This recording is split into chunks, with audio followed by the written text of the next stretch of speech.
आप सभी का स्वागत है आपके अपने प्यारे कंसेप्ट डिकोडर के ऊपर। हम कंटिन्यू करेंगे विथ हाइड्रोलिक मशीन। तो हाइड्रोलिक मशीन के अंदर हम लोगों ने रिएक्शन टरबाइन के कंसेप्ट पर स्टडी किया था। रिएक्शन टरबाइन के अंदर हम लोगों ने radially inward flow type of reaction turbine को देखा था अच्छे से, जिसमें हमने फ्रांसिस टरबाइन को अच्छे से पढ़ रखा है। नाउ रिएक्शन टरबाइन के कैटेगरी में एक्सियल फ्लो टरबाइन भी आती है ना। एक्सियल फ्लो टरबाइन के अंदर अगर मैं आपको नाम बताऊं जो हमें पढ़नी है, वो कैप्लान टरबाइन, आपने एक नाम सुना होगा कैप्लान टरबाइन, है ना। इसमें फिर आती है propeller type of turbine, propeller type of turbine, propeller type, या फिर इसमें आती है जैसे कि बल्ब टरबाइन भी हम कभी कभी कहते हैं, स्पेशल है ना, बल्ब टरबाइन, या फिर ट्यूबुलर टरबाइन, ट्यूबुलर टरबाइन। तो ये सारे भी, ये दोनों भी एक्सियल फ्लो रिएक्शन टरबाइन के कैटेगरी में आते हैं। लेकिन जो हमारा सिलेबस जहां तक है, it is up to Kaplan and propeller, है ना। तो हम कैप्लान प्रोपेलर को देखेंगे। नाउ ये भी एक तरह का रिएक्शन टरबाइन है। तो जो वर्किंग हमने आपको बताया था of the reaction turbine, same principle पे ये भी काम कर रही होगी। वर्किंग प्रिंसिपल होगा सेम। यहाँ पे आप देखोगे, ये मैंने आपको समझाने के लिए टरबाइन का फ्रंट व्यू बना रखा है। फ्रंट व्यू कैसे बनाते हैं आपको मैंने इससे पहले radially inward flow reaction turbine जब मैं पढ़ा रहा था, तो वहां पे उसका क्रॉस सेक्शन कट करके फ्रंट व्यू आप कैसे देखोगे और उसको कैसे एक हॉरिजॉन्टल प्लेन पे प्रोजेक्ट करके कैसे बनानी है, ये चीज मैंने आपको सिखा दिया था। तो वही ये फ्रंट व्यू यहाँ पर हमने बना रखा है, ठीक है। यहाँ पर हमने एक्सियल फ्लो रिएक्शन टरबाइन का फ्रंट व्यू बना रखा है। ये रिएक्शन टरबाइन के प्रिंसिपल पे ही ये भी काम करेगा। इसके कंपोनेंट्स को अगर देखेंगे तो जो कंपोनेंट्स रिएक्शन टरबाइन का होता था, जैसे कि केसिंग, गाइड वेन, है ना, रनर, ड्राफ्ट ट्यूब, सारे कंपोनेंट सेम होते हैं, सारे कंपोनेंट सेम होते हैं। बस यहाँ पे एक ही चीज चेंज होती है, रनर, रनर का शेप वगैरह यहाँ पे अलग होता है। रनर थोड़ा अलग टाइप से काम करता है ना। मेन चीज वही है, मेन चीज आपका रिएक्शन टरबाइन का जो प्रिंसिपल था, मेन तो वही प्रिंसिपल होगा, लेकिन यहाँ पे रनर का शेप वगैरह चेंज होता है। बाकी casing, guide when, draft tube, इनका शेप वगैरह भी चेंज नहीं होता, एज इट इज जैसा हम radial inward flow reaction turbine के केस में यूज करते थे, सेम वही शेप, साइज, सब कुछ सेम रहता है। Everything is same, working same, सब कुछ सेम। बस यहाँ पे only difference is the runner part. Runner part में एक बेसिक डिफरेंस होती है, तो ये हम देखेंगे। तो हम सबसे पहले शुरू करते हैं इसके वर्किंग प्रिंसिपल से, तो जो कि हमने पहले आपको बता रखा था, जस्ट यहाँ पे मैं आपको दिखाता हूँ। तो देखिए, जैसे रिएक्शन टरबाइन के केसेस में क्या होता था, जो हमने वर्किंग बताया था, पेनस्टोक के थ्रू से एच हेड को लेके पानी इस केसिंग में एंटर करता था। तो पानी जो है ना पूरे केसिंग में भर जाता था, और पानी के पास जो हेड है एच, वो जनरली प्रेशर के फॉर्म में होता था। तो पानी जो ये केसिंग में भर रहा है, वो एक प्रेशर के साथ आ रही है, मतलब प्रेशराइज्ड वाटर है ना, आप ऐसे कह सकते हैं। मतलब इसके अंदर का जो पानी है केसिंग के अंदर का, उसका प्रेशर एटमॉस्फेरिक प्रेशर के कंपैरिजन में कहीं अधिक है, ज़्यादा है। इसलिए सबसे पहली रिक्वायरमेंट तो होगी ये जो केसिंग होना चाहिए, it must B leak proof, ताकि जो पर्टिकुलर प्रेशर के साथ पानी आ रहा है उसको कैरी कर पाए, है ना। अगर लीकेज होगा तो पानी बाहर निकल जाएगा। तो it must B leak proof. Casing का ये रिक्वायरमेंट वहां पर भी था, यहाँ पर भी वही रिक्वायरमेंट है। अब देखिए, जैसे जैसे केसिंग के अंदर पानी एंटर होगा, है ना, तो ग्रेजुअली पानी जो है, तो मैंने क्या बोला था, गाइड वेन्स के थ्रू से एंटर कर जाएगा, और गाइड वेन्स के थ्रू से एंटर करते हुए वो कहाँ पे जाएगी, जो रनर का ब्लेड लगा हुआ होता है वहां पर पानी जाती है, एंट्री करती है रनर के ब्लेड पे। तो यहाँ पर भी सेम वही होगा। तो जैसे जैसे केसिंग के अंदर पानी आगे बढ़ेगा, है ना, तो गाइडवेन पे ग्रेजुअली एंटर करता हुआ चलेगा चारों बगल से। जब गाइडवेन पे चारों बगल से ग्रेजुअली एंटर करता हुआ चलेगा, तो केसिंग के अंदर डिस्चार्ज हो रही है कांस्टेंट, सॉरी डिस्चार्ज हो रही है डिक्रीज। केसिंग के अंदर जब वाटर फ्लो कर रहा है तो उसका डिस्चार्ज हो रहा है डिक्रीज। तो डिस्चार्ज हो रहा है डिक्रीज, तो समझिए ऐसे केसेस में बाय यूजिंग कंटिन्यूटी इक्वेशन हम डिस्चार्ज को कैसे एक्सप्रेस करते हैं, area into velocity, cross section area into velocity. Now let's suppose अगर क्रॉस सेक्शन एरिया में यहाँ पे कांस्टेंट रख दूं, तो velocity of flow through the casing will be different. अगर ये velocity of flow through the casing will be different, तो इसका मतलब यही होता था कि मास distribution of water over each blade of the runner will be different. Mass distribution of water over each blade of the runner will be different. कहने का मतलब है that particular mass which is going to strike which is going to enter over the runner blade will be different. तो हर एक इस runner के हर एक ब्लेड पे अलग अलग मास एंटर कर रहा है, तो अलग अलग फोर्स जनरेट होगा। अलग अलग फोर्स जनरेट हो रहा है मतलब इस रनर का मोशन यूनिफॉर्म नहीं होगा, एक जर्किंग मोशन होता था। समझ रहे हैं? तो इसलिए हम क्या करते थे, यहाँ पे हमने दिमाग लगाया था कि cross section area of casing को ग्रेजुअली रिड्यूस करते थे। Cross section area of casing को ग्रेजुअली रिड्यूस कर दिए ताकि हमारा velocity of flow through the casing रहे कांस्टेंट, क्योंकि डिस्चार्ज तो कम होना ही होना है। तो velocity of flow through the casing रहे कांस्टेंट, इसलिए हम क्रॉस सेक्शन एरिया को भी ग्रेजुअली रिड्यूस करते थे, क्रॉस सेक्शन एरिया को कांस्टेंट नहीं रखते थे। इसलिए फ्रंट व्यू में आपको दिख रहा होगा एक तरफ ज्यादा बड़ा गोल बनाया है, दूसरी तरफ छोटा गोल बनाया है, मतलब उधर क्रॉस सेक्शन एरिया ज्यादा है और इस तरफ कम है, क्योंकि केसिंग इस तरह से गोल गोल गोल गोल घूमते आ रही, ग्रेजुअली क्रॉस सेक्शन एरिया उसका रिड्यूस हो रहा है। तो यहाँ पर जो केसिंग है वो सेम रिएक्शन टरबाइन के केस में, मतलब radial invert flow reaction turbine के केस में जो केसिंग था, जैसा वहां पे स्पाइरल या फिर वॉल्यूट या फिर स्क्रोल टाइप ऑफ केसिंग था, same casing is here also. वही सेम केसिंग यहाँ पर भी यूज किया जाता है। केसिंग के अंदर पूरा भर गया पानी, है ना, एक प्रेशर के साथ, और वो प्रेशर कितना H अमाउंट ऑफ हेड के साथ केसिंग में पानी भर गया और वो ग्रेजुअली एंटर भी करता हुआ चल रहा है गाइड वेन के थ्रू से, और गाइड वेन के थ्रू से पानी जाएगा किस पे, ये रनर के ब्लेड के ऊपर एंट्री करेगा वाटर। समझ में आ रहा है? गाइड वेन का काम क्या था? गाइड वेन का काम जो वहां पर था वो यहाँ पर भी वही काम है गाइड वेन का, कि जो पानी एक पर्टिकुलर प्रेशर के साथ गाइड वेन पे एंटर कर रहा है, उस प्रेशर को यहाँ पर भी जो गाइड वेन लगे रहते हैं ना, ऐसे लगे रहते हैं कि उनके बीच का जो एरिया होता है वो ग्रेजुअली डिक्रीजिंग होता है। ठीक है, यहाँ पर भी जो सेम और गाइड वेन जो है, ये गाइड वेन ऐसा होता है माय डियर कि इट इज फिक्स्ड टू, मतलब केसिंग में अपने पोजीशन पे फिक्स्ड होते हैं, लेकिन दे कैन, मतलब फिक्स्ड कुछ इस तरह से होते हैं कि वो अपने पोजीशन पे रोटेट कर सकते हैं with the help of governor. ये चीज भी हमने देखा था, with the help of governor अपने पोजीशन पे ये रोटेट कर सकते हैं, मतलब हिंज्ड होते हैं अपने पाइवट पॉइंट के अबाउट, ये रोटेट कर पा रहे थे। ऐसे होते हैं ये गाइड वेन्स, लेकिन अपना पोजीशन वो उनका फिक्स रहता था, वो जिस पोजीशन पे जो गाइड वेन लगा हुआ है वो वहीं पर है, लेकिन अपने पोजीशन पे वो रोटेट कर पा रहा था। ऐसा था गाइड वेन का मतलब वर्किंग। ठीक है, with the help of governor ये रोटेट कर पा रहा था। और ये चीज की जरूरत क्यों पड़ रही थी? जब लोड वेरी कर रहा था, गवर्निंग वाला जो कॉन्सेप्ट हमने समझा रखा था, सेम चीज यहाँ पर भी एप्लीकेबल होगा। जब लोड वेरी करेगा, फॉर एग्जाम्पल लोड हो गया, लोड क्या हो गया, लोड हो गया डिक्रीज। जब लोड हो गया डिक्रीज, रनर की स्पीड हो जाएगी इंक्रीज। रनर की स्पीड हो गई इंक्रीज, तो रनर के साथ जुड़ा हुआ था गवर्नर, तो गवर्नर पे भी सेंट्रीफ्यूगल फोर्स ज्यादा लगने लगेगा। तो ऐसे केसेस में डिस्चार्ज क्या करना होगा, कम करना होगा। तो गवर्नर क्या करेगा, गाइड वेन को क्लोज करेगा। ऐसे जो area between two guide vanes है उसको कम कर देगा। तो area between two guide vanes कम कर दिया तो डिस्चार्ज कम पास होगी, तो इससे हम रनर का कांस्टेंट स्पीड को मेंटेन कर पाएंगे।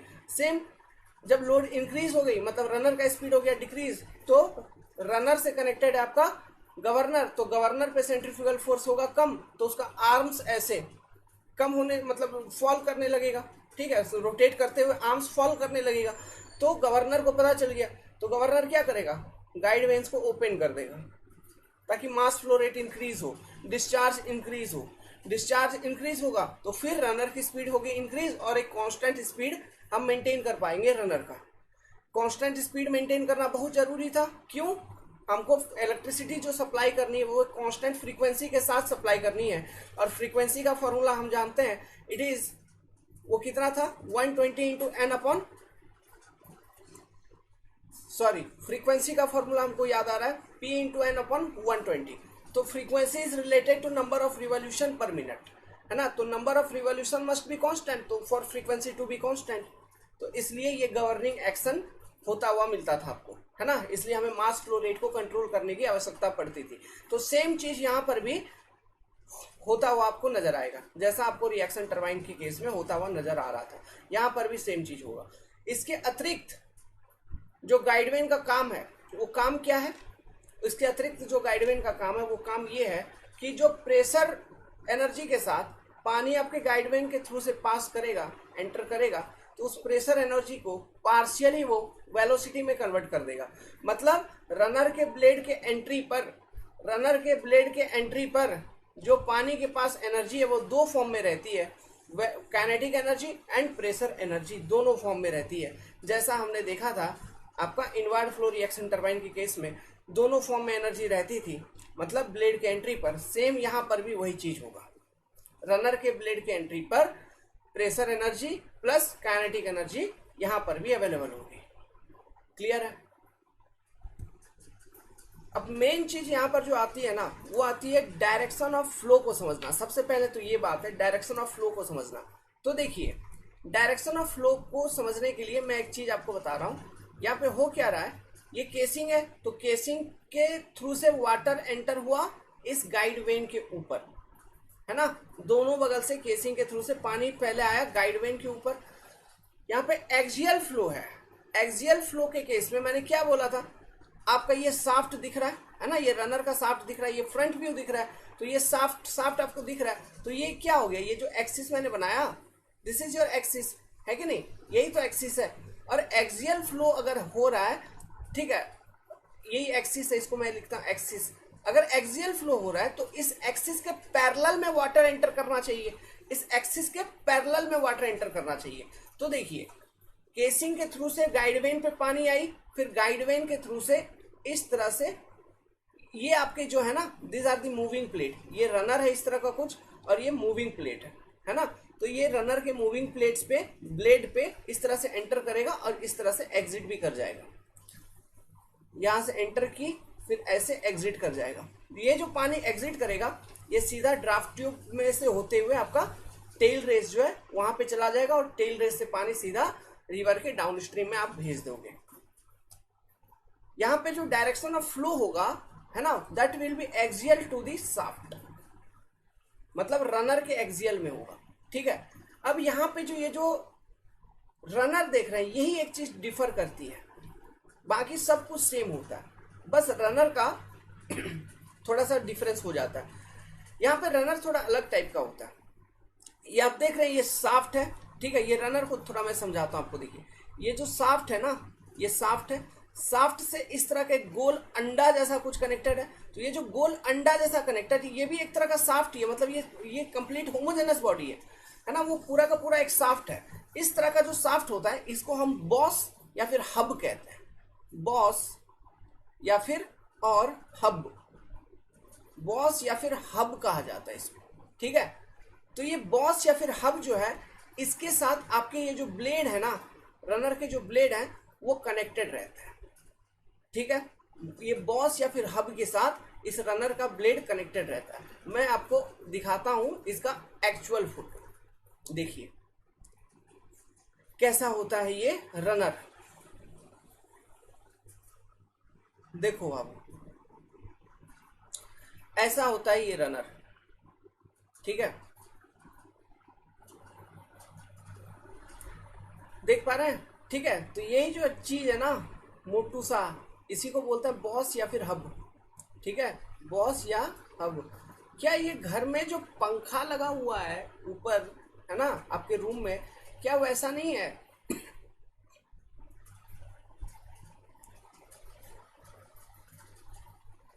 है ना, वैसा ही तो लग रहा है। घर में जो सीलिंग फैन जो ऊपर लगा हुआ है, जो घूम रहा है, वैसा ही तो घूम रहा है। देखो, जब रनर घूमेगा, मतलब ceiling fan connectivity, ceiling fan जब घूमेगी, घूम रही है, हवा किधर आती है? हवा नीचे आ रही है ना, हवा नीचे आ रही है। तो फैन के शाफ्ट के थ्रू से इस डायरेक्शन में फ्लो होते हुए हवा नीचे आती है ना, ऐसे फ्लो होते हुए, इसके पैरेलली ऐसे फ्लो होते हुए हवा किधर आती है? नीचे आती है। नीचे आप बैठे हुए हो, समझ गए। और इस तरह के ये ब्लेड लगे हुए होते हैं, दीज आर दी ब्लेड्स या फिर वेन। ये जो ब्लेड होते हैं ना, ये आपको लग रहा है this are twisted in nature, पंखे जैसा ही तो है, ये ट्विस्टेड होते हैं, है ना, मुड़ा हुआ, ट्विस्टेड है कि नहीं। जैसे मैं आपको दिखाऊं, ये ऑटोकैड का ये है, ये जो ब्लेड्स है कुछ इस तरह से ट्विस्टेड है, देखिए ऐसा, देखो, है ना, this are the twisted blade, ये ट्विस्टेड होता है, ठीक है। अब ये शब्द का एक मतलब है, इसका हम समझाएंगे। किधर गया किधर गया, छोड़ो छोड़ो, अभी नहीं लिखते हैं, लिख ही देता हूँ। ट्विस्टेड ब्लेड, ठीक है, this are the twisted blades. इसका सिग्निफिकेंस बताएंगे अभी। यहाँ पे जो हमने दो तरह का टरबाइन बोला था, propeller and Kaplan. Okay, propeller and Kaplan का जो रनर होता है दोनों सेम रहता है, एक ही जैसा दिखता है। सबसे बेसिक आइटम होती है प्रोपेलर की runner, propeller type of turbine का रनर। उसको मॉडिफाई किया काप्लान ने, जो कि हो गया काप्लान टाइप ऑफ रनर। और एक चीज आप देखेंगे आगे चल के मैं बताऊंगा, काप्लान का जो रनर होता है उसके कारण जो मॉडिफिकेशन की गई है उसके कारण एफिशिएंसी मैक्सिमम मिलता हुआ नजर आता है। समझ गए। और एक चीज ध्यान रखना, जो रिएक्शन टरबाइन में यहाँ पे समझा रहा हूँ, जितना भी टरबाइन मैंने बोला आपको, Francis turbine, Kaplan turbine, propeller turbine, ये सारा रिएक्शन टरबाइन ही है। सारे रिएक्शन टरबाइन के कैटेगरी में काप्लान टरबाइन का एफिशिएंसी होता है सबसे मैक्सिमम। एफिशिएंसी अधिक होती है और ये चीज सब समझ में आएगा, अभी के लिए ध्यान में रखिए। एफिशिएंसी इसकी होती है अधिक। इसमें ऐसा कुछ मॉडिफिकेशन किया जाता है, और वो जो मॉडिफिकेशन किया जाता है ना, वो इन ब्लेड्स में ही किया जाता है। ये जो ब्लेड यूज किया गया है ना, इसी में एक छोटू सा मॉडिफिकेशन होता है। ब्लेड ऐसा ही रहेगा, बस एक छोटा सा मॉडिफिकेशन किया जाता है, एक अरेंजमेंट बेसिक सा।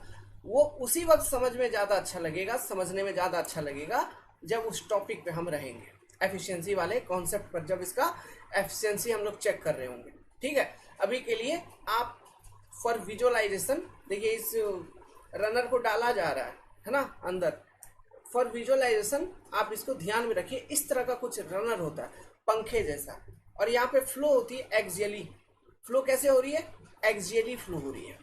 एक्सियल हो रहा है ना, शाफ्ट के पैरेलल हो रहा है ऐसा। और मैंने आपको एक कंसेप्ट बताया था, यहाँ पे एक चीज भी और भी बताया था। कंसेप्ट क्या बताया था? एक्सियली फ्लो तो हो रही है, शाफ्ट के पैरेलल में फ्लो हो रही है, ऐसा फ्लो हो रही है ना, फ्लो ऐसा एंटर कर रहा है टिप पे, ठीक है, एक्सियली फ्लो हो रहा है। तो यहाँ पे मैंने आपको एक कंसेप्ट ये समझा रखा था कि, क्या समझा रखा था कंसेप्ट?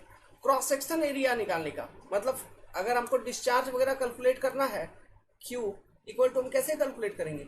एरिया इनटू वेलोसिटी, है ना। तो जो फ्लो हो रही है उसकी वेलोसिटी मान लो v है, और डिस्चार्ज, और तो हमको v फ्लो वेलोसिटी निकल गया मान लो, तो डिस्चार्ज निकालने के लिए हमको एरिया चाहिए होगा। तो यहाँ पे एरिया फ्लो कौन सा लेंगे हम? फिर एरिया फ्लो क्या हो जाएगा? फ्लो का जो डायरेक्शन, उसके परपेंडिकुलर डायरेक्शन में जो एरिया मिलता है वो नजर आएगा, वही होगा एरिया फ्लो। मतलब cross section area flow, cross section area होगा क्या इस रनर का? क्रॉस सेक्शन एरिया मतलब यहाँ से कट कर दो, फिर जो क्रॉस सेक्शन एरिया दिख रहा है, गोल वाला क्रॉस सेक्शन एरिया है ना, ऐसा गोल कुछ क्रॉस सेक्शन एरिया दिख रहा है, वही होगा अपना एरिया ऑफ फ्लो। और वो भी क्या देखिए, जब फ्लो हो रही है आपकी, तो ये जो हब है, ये जो बॉस है, यहां से तो फ्लो नहीं हो पाएगा ना, क्योंकि ये तो सॉलिड बॉडी है। अगर फ्लो होगा तो ये वाले पार्ट से होती है ना, जो लेंथ, अच्छा ये जो लेंथ है ना, इसको कहा जाता है लेंथ ऑफ ब्लेड। ये लेंथ ऑफ, आपको लग रहा होगा कि पानी ऐसे आएगा तो यहाँ पे टकरा जाएगा तो नीचे नहीं जा पाएगा, वो नहीं है। इसका अरेंजमेंट होता है, इसको चेंज किया जाता है, इसके अरेंजमेंट्स को चेंज किया जाता है। ठीक है, इसको जनरली इस तरह से लगाया जाता है। देखिए, ये मान लो ये हब है या फिर बॉस है, इसको इस तरह से लगाया जाता है। ट्विस्टेड रहती है ये, देखो ये इस तरह से लगा हुआ रहता है। ये ट्विस्टेड भी होती है, ऐसा ट्विस्टेड होती है ब्लेड, है ना, ऐसा ट्विस्टेड होती है, और इस तरह से लगा हुआ रहता है, 1 2 3 4 ऐसा। जब फ्लो होगी आपकी ऐसे होगी, समझ रहे हैं? मतलब यहां से एंट्री करेगा, यहां से एंट्री कर रहा होगा, इधर से निकल रहा होगा, समझ गए? इधर से एंट्री कर रहा होगा, इधर से निकल रहा होगा, इसका अरेंजमेंट होता है। ओके, यही चीज मॉडिफिकेशन किया था काप्लान ने, वो चीज समझाएंगे आपको। तो मतलब ये बॉस वाले पार्ट से यहाँ से फ्लो करके नहीं निकलेगा पानी, इधर से नहीं निकल सकता पानी। जनरली ये वाला जो इलाका है, मतलब ये मान लो बाहरी घेराई है, तो बाहरी घेराई और ये अंदर बोस वाला एरिया को सब्ट्रैक्ट कर देंगे, तो ये बीच वाला जो एरिया मिलेगा, ये this will be my flow area, है कि नहीं? विजुअलाइज हो गया, यही हमारा बेसिकली फ्लो एरिया होगा। ठीक है, यहां से समझ पा रहे होगे पानी कैसे ऐसे टिप पे एंट्री कर रहा है, ऐसे एग्जिट करेगा। ठीक है, टिप पे एंट्री कर रहा होगा, एग्जिट कर रहा होगा, एंट्री एग्जिट, समझ में आ रहा है? ठीक है, इसका एक्चुअली बता ही देता हूँ। देखिए, प्रोपेलर टाइप ऑफ जो टरबाइन होता है, प्रोपेलर टाइप ऑफ टरबाइन, उसमें जो रनर लगा रहता है, उसका रनर का जो ब्लेड होता है वो फिक्स होता है। मतलब पंखा के साथ, जैसे ये बोस हो गया, बोस के साथ हो गया फिक्स, मतलब जिस तरह से लगा दिया वो उसी तरह से लगा हुआ रहेगा। लेकिन काप्लान टरबाइन में क्या होता है, जो बोस होता है या फिर हब होता है, उसके साथ जो रनर मतलब ब्लेड अटैच किया जाता है ना, उसका ओरिएंटेशन हम चेंज कर सकते हैं। मतलब इस पॉइंट के अबाउट ये जो गोल वाला ये पॉइंट दिख रहा है, यहाँ पे तो फिक्स है, लेकिन ये वाला, ठीक है, इसका ओरिएंटेशन हम चेंज कर सकते हैं। ठीक है, इसमें हम ओरिएंटेशन चेंज कर सकते हैं। मतलब ये जो पत्ती है ना, इसको ऐसा ऐसा ऐसा जैसा मन करे हम वैसा उसको रोटेट करवा सकते हैं। इसके पत्ती का ओरिएंटेशन हम चेंज कर सकते हैं। समझ में आ रहा है? काप्लान में ये चीज किया गया टू इंक्रीज द एफिशिएंसी। अब वो कैसे होती है वो चीज आगे चल के हम देखेंगे। क्लियर है? तो ओवरऑल मोटा मोटी आपको रनर विजुअलाइज हुआ, इसका रनर कैसा दिखता है। ठीक है, अब चलो मेन अपना फोटो पे आते हैं। एक्चुअली क्या है ना, काफ़ी गर्मी है। ठीक है, हमारा पंखा चल रहा है रूम में, लेकिन काफ़ी गर्मी है। तो देखिए, आपको रनर इमेजिन हो गया कि रनर यहाँ पे कैसा है। ओके, तो अब हम सीधा बात करते हैं ब्लेड के ऊपर। रनर का क्या है, रनर को तो रोटेट करना है। ठीक है, हम सबसे पहले हम देखेंगे ब्लेड के ऊपर। तो यहाँ पे मैंने क्या बोला, ये जो ब्लेड है, देखो ये जो ब्लेड है ये ऐसे ट्विस्टेड होता है। ठीक है, इस तरह से ट्विस्टेड ब्लेड लगा हुआ रहता है, ऐसा ब्लेड होता है, ऐसा ट्विस्टेड। समझ गए बात को? ब्लेड कैसा होता है, इस तरह से ट्विस्टेड ब्लेड होता है। वहां पे ट्विस्टेड ब्लेड लगा हुआ रहता है। जैसा पंखा का ब्लेड ट्विस्टेड होता है, वैसा ही यहाँ पर ब्लेड ऐसा ट्विस्टेड लगा हुआ रहता है। ठीक है, एंट्री करेगा यहाँ से, फिर एग्जिट करेगा इधर से, एंट्री करेगा यहाँ से, एग्जिट करेगा इधर से। यहाँ पे रनर का बोस लगा हुआ है, यहाँ पे बोस है, मतलब ऐसे दिखाता हूँ, ये बोस। ठीक है, समझ रहे हो? यहाँ पे मतलब इस जगह पे यहाँ पे गोल डिम्बा है, वो जो बड़ा वाला अंडा जैसा था वो यहाँ पे लगा हुआ है। यहाँ पे एंट्री कर रहा है पानी, यहाँ से निकल रहा है, यहाँ से यहाँ पे इस जगह पे वो गोल वाला है, बड़ा वाला। तो जैसे एंट्री करेगा पानी फोर्स लगाएगा तो ब्लेड होगा रोटेट। और ये जो ब्लेड्स हैं, ये देखो, ये जो शाफ्ट है ना, जो बोस और शाफ्ट पूरा एक ही है ना, इसी के साथ डायरेक्टली कनेक्टेड है। ठीक है, इसके साथ डायरेक्टली वो कनेक्टेड है। ओके, तो इसको रोटेट करवाएगा, इस बोस को रोटेट करवाएगा, तो इसके कारण से फिर पावर जनरेशन होगा। समझ में आ रहा है? अब यहाँ पे मेन चीज हम अपने को ये देखना है कि कौन कौन से फोर्सेस यहाँ पे इन्वॉल्व होते हैं। तो जैसा कि हम बात कर रहे थे रिएक्शन टरबाइन का, तो यहाँ पर रिएक्शन टरबाइन के केस में हमने देखा था, ये तो प्योर रिएक्शन नहीं है। This is the concept of impulse reaction turbine.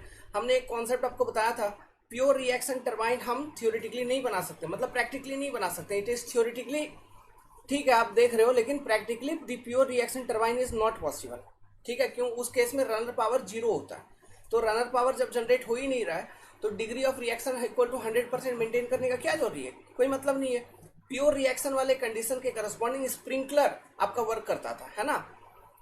तो ये जो है, ये इम्पल्स रिएक्शन टरबाइन की कैटेगरी में आता है। मतलब यहाँ पे impulse force and reaction force दोनों के कारण आपका रनर करेगा रोटेट, यही बात होती थी। ठीक है, तो अब कौन सा फोर्स कैसे लग रहा है, देखिए।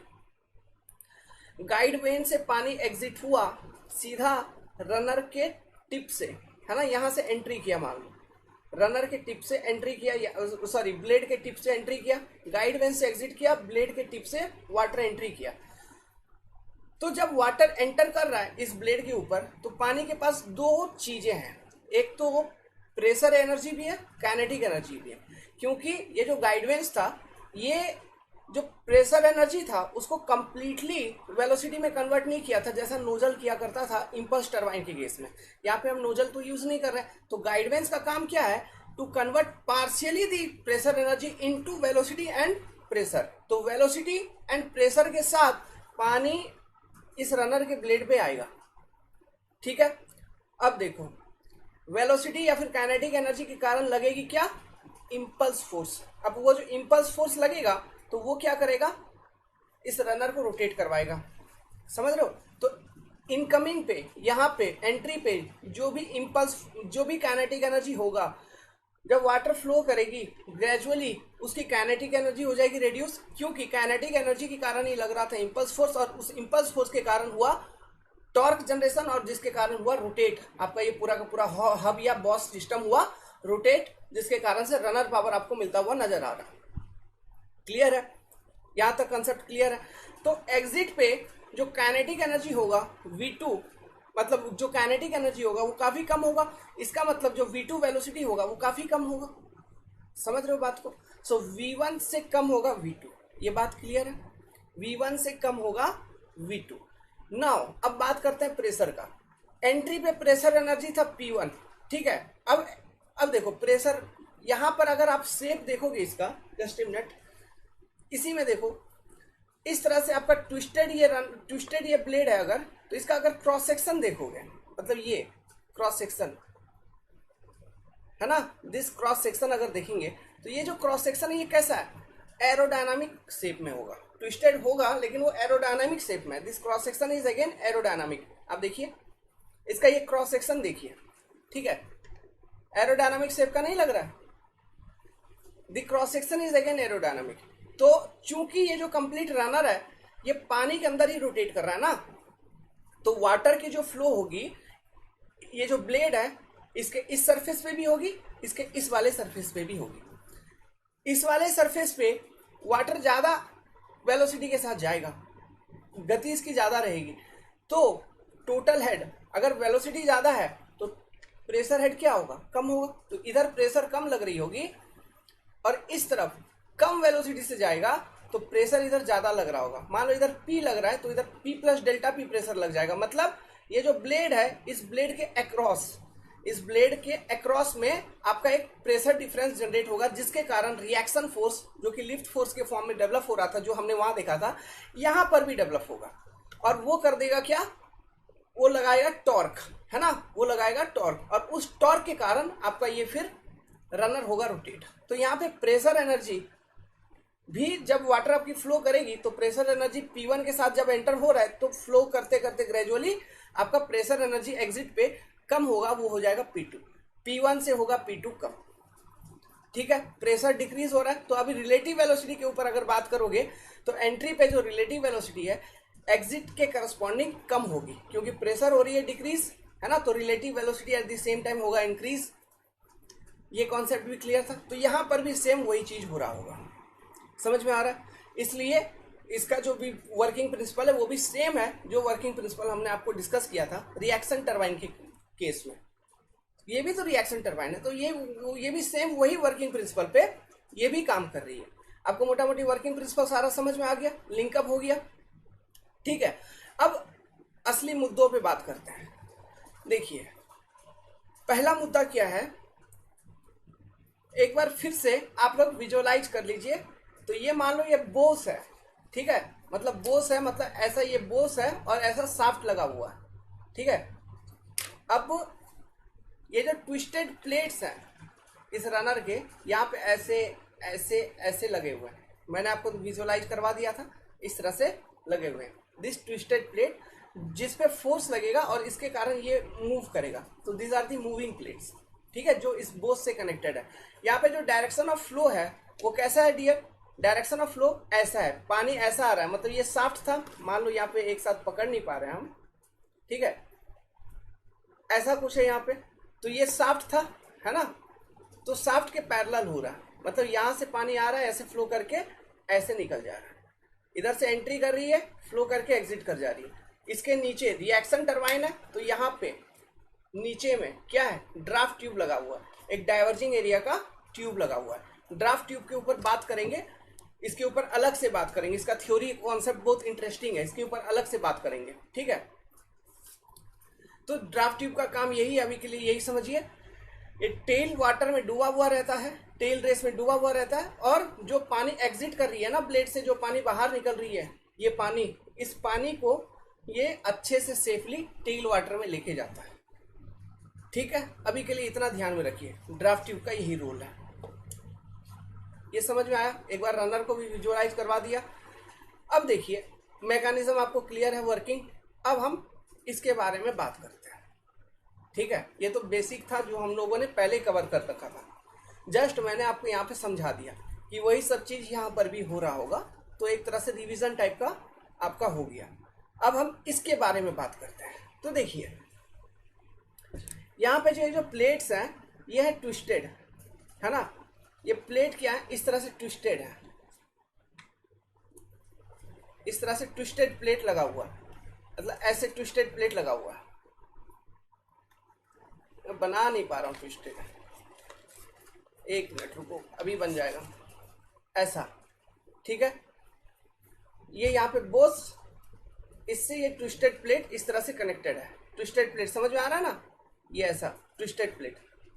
ठीक है, अच्छा तो अगर फ्रंट व्यू देखते आप, सॉरी अगर आप टॉप व्यू देखते, तो आपको ये बोस दिखता, एक सर्कुलर ऐसा बोस दिखता, और ये कर्वेचर भी दिखता, है ना, ये कर्वेचर भी दिखता,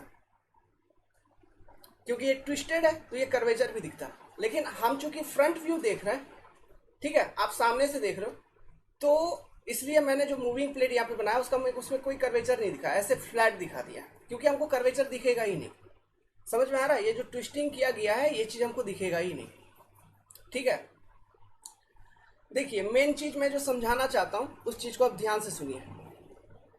यहां पर जब वाटर एंटर करेगा, पानी जब एंटर करेगा तो एक्सियली ऐसे एंटर कर रहा है, तो इस पर्टिकुलर पॉइंट पे एंटर कर सकता है, इधर एंटर कर सकता है, इधर एंटर कर सकता है, इधर एंटर कर सकता है, ऐसा। सेम टाइम पे एग्जिट भी यहां से, यहां से, यहां से, यहां से।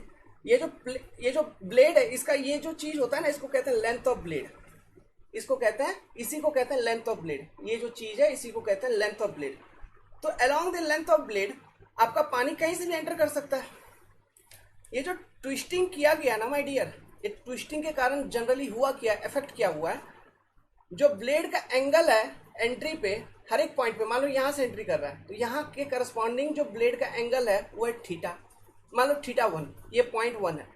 दूसरा पॉइंट लेता हूं, यहाँ पे ब्लेड एंगल चेंज हो जाएगा, एंट्री पे जो ब्लेड एंगल है वो चेंज हो गया, फिर यहाँ पे दूसरा पॉइंट लेंगे फिर चेंज हो गया, फिर तीसरा पॉइंट ले रहे हैं, यहाँ से एंट्री कर रहा है तो यहाँ पे ब्लेड एंगल अलग। अगर ट्विस्टेड प्लेट है तो, जो कि हम यहाँ पे यूज करते हैं, तो इसका मतलब ये हुआ along the length of the plate हर एक पॉइंट पे ब्लेड एंगल आपका चेंज हो रहा है, और पानी इन्फिनाइट पॉइंट से एंटर कर सकता है तो इन्फिनाइट ब्लेड एंगल होगा। यहाँ पे ब्लेड एंगल कांस्टेंट नहीं रहता, यहाँ पे ब्लेड एंगल आपका कांस्टेंट नहीं रहता, हर एक पॉइंट पे ब्लेड एंगल चेंज हो रहा है। सिमिलरली एंट्री पे चूंकि वेन एंगल या फिर blade angle is changing due to twisting of the plate, exit पे भी ब्लेड एंगल या फिर vane angle at exit is also changing, मतलब इन्फिनाइट नंबर ऑफ फाई आपको देखने को मिलेगा, एंट्री पे इन्फिनाइट नंबर ऑफ थीटा आपको देखने को मिलेगा, ब्लेड एंगल हो रहा है चेंज। क्लियर है?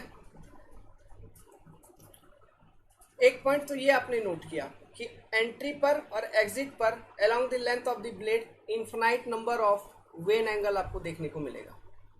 ठीक है, दूसरा पॉइंट नोट करिए, ये जो प्लेट है यहाँ ये हब से ऐसे कनेक्टेड है, ठीक है, इस तरफ भी प्लेट होगा, ऐसा होगा, फिर ऐसा भी लगा होगा, 3-4 प्लेट लगे होंगे। तो देखो अगर मैं लूँ ये वाला पर्टिकुलर पॉइंट, ये ठीक है, ये पर्टिकुलर पॉइंट, ठीक है, मान लो इसको मैं एंट्री पॉइंट ऑफ वाटर मान के चलता हूँ और इधर इग्नोर कर देता हूँ कि यहाँ से एंट्री ही नहीं कर रहा, ये पर्टिकुलर पॉइंट लेता हूँ, तो इसको कंसिडर करता हुआ एक सर्कल बन जाएगा। फिर मान लो ये पॉइंट लिया, इसको कंसिडर करता हुआ एक सर्कल बन जाएगा। मतलब डाया ऑफ रनर, क्या infinite number of diameter of runner मिलेगा आपको, समझ रहे हो? हर एक पॉइंट के अलोंग ये पॉइंट कंसिडर कर लिया तो इसके करस्पॉन्डिंग एक डाया, ये पॉइंट इसके करस्पॉन्डिंग एक डाया, ये कंसिडर कर लिया इसके करस्पॉन्डिंग एक dia. Infinite number of diameter of the runner you are going to get, समझ रहे हो? Infinite number of diameter of runner you are going to gate.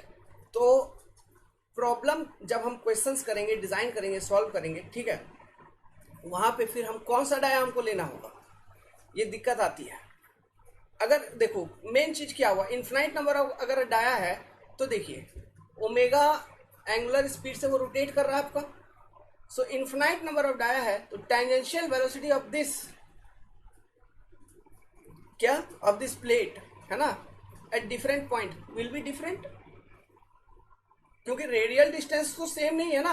Radial distance हम कहाँ से देख रहे हैं, ये मान लो ये बोस है यहाँ पे लगा हुआ, तो मेरा सेंटर से, ये बोस का ये सेंटर से ये पर्टिकुलर पॉइंट अगर है मान लो, तो इस बोस का सेंटर से यहाँ पे कितना डिस्टेंस है, रेडियल डिस्टेंस r1 मान लो।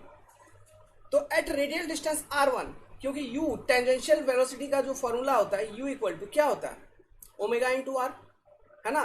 तो डिफरेंट पॉइंट पे डिफरेंट r का वैल्यू आपको मिल रहा है, मतलब डायमीटर डिफरेंट है, तो u का वैल्यू भी for that constant omega along this particular plate आपको अलग अलग मिलेगा। समझ रहे हो, तो बहुत कॉम्प्लिकेटेड प्रॉब्लम हो जाती है। इसलिए एनालिसिस पर्पज से हम क्या करते हैं, यहाँ पर कुछ पर्टिकुलर डायामीटर्स हम सिलेक्ट करते हैं। अब वो पर्टिकुलर डायामीटर कौन कौन से होते हैं देखिए। सबसे पहले एक्सट्रीम टू एक्सट्रीम, मतलब ये एक्सट्रीम पॉइंट, ये पॉइंट एक्सट्रीम पॉइंट, ध्यान से देखिएगा, ये चीज बहुत इंपॉर्टेंट है। एक्सट्रीम टू एक्सट्रीम हम देखते हैं और इस चीज को हम कहते हैं डी नॉट, या फिर एक्सट्रीम डायमीटर, या फिर आउटर डायमीटर। इसको डी नॉट एक्सट्रीम डायमीटर या फिर आउटर डायमीटर कहा जाता है। फिर इनर वाला, मतलब ये, ठीक है, ये पर्टिकुलर डायमीटर, इसको डायामीटर ऑफ द हब कहा जाता है, डीबी, या फिर डायामीटर ऑफ बोस डाया या फिर हब डाया, ठीक है, इसको कहेंगे डीबी। तीसरा जो डायमीटर हम एनालिसिस पर्पस से कंसिडर करते हैं, वो कंसिडर करते हैं मिड डायमीटर, एकदम बीचों बीच, मिड पे जो आपको डायमीटर मिलेगा, ये बीचों बीच, है ना, ये वाला पर्टिकुलर डायमीटर कंसिडर करते हैं। इसको हम कहते हैं डायामीन। और डायामीन जो होता है, mean diameter, it is nothing but average of extreme plus boss dia, ठीक है। तो चलिए सबसे पहले इस चीज को लिखते हैं। तो यहाँ पे 3 अलग अलग डायामीटर हम जनरली कंसिडर करते हैं फॉर एनालिसिस पर्पज से। अब इन्हीं डाया को कंसिडर करते हुए आगे हम एनालिसिस करेंगे। क्लियर है, ठीक है। देखो एक्चुअली ऐसा हम क्यों कर रहे हैं, ऐसा हम एनालिसिस इसलिए कर रहे हैं, देखिए अगर इन्फिनाइट नंबर ऑफ पॉइंट है तो हर एक पॉइंट के करस्पॉन्डिंग आपका u1, मतलब ये जो वेलोसिटी है, कौन सा, मतलब टेंजेंशियल वेलोसिटी, ये चेंज हो रहा है। हर एक पॉइंट के करस्पॉन्डिंग टेंजेंशियल वेलोसिटी आपका चेंज हो रहा है। तो देखो मान लो अगर एट एनी पर्टिकुलर डायमीटर अगर मैं बात करूं, सुनना, कॉन्सेप्ट बहुत इंपॉर्टेंट है। लेट्स सपोज इस पर्टिकुलर पॉइंट पे अगर मैं बात करूं, है ना, ये मिड वाला पॉइंट पे, मतलब पानी मिड पे एंटर कर रहा है, मिड से ही एग्जिट करेगा, मतलब यही पर्टिकुलर डायमीटर मैं कंसिडर करूंगा, मिड वाला डायमीटर। तो एट मिड डायमीटर, ओके, मेरे को ये बताओ कि रेडियल डिस्टेंस r जो है, r at mid eight entry, है ना, एंट्री एंड एग्जिट दोनों इक्वल है।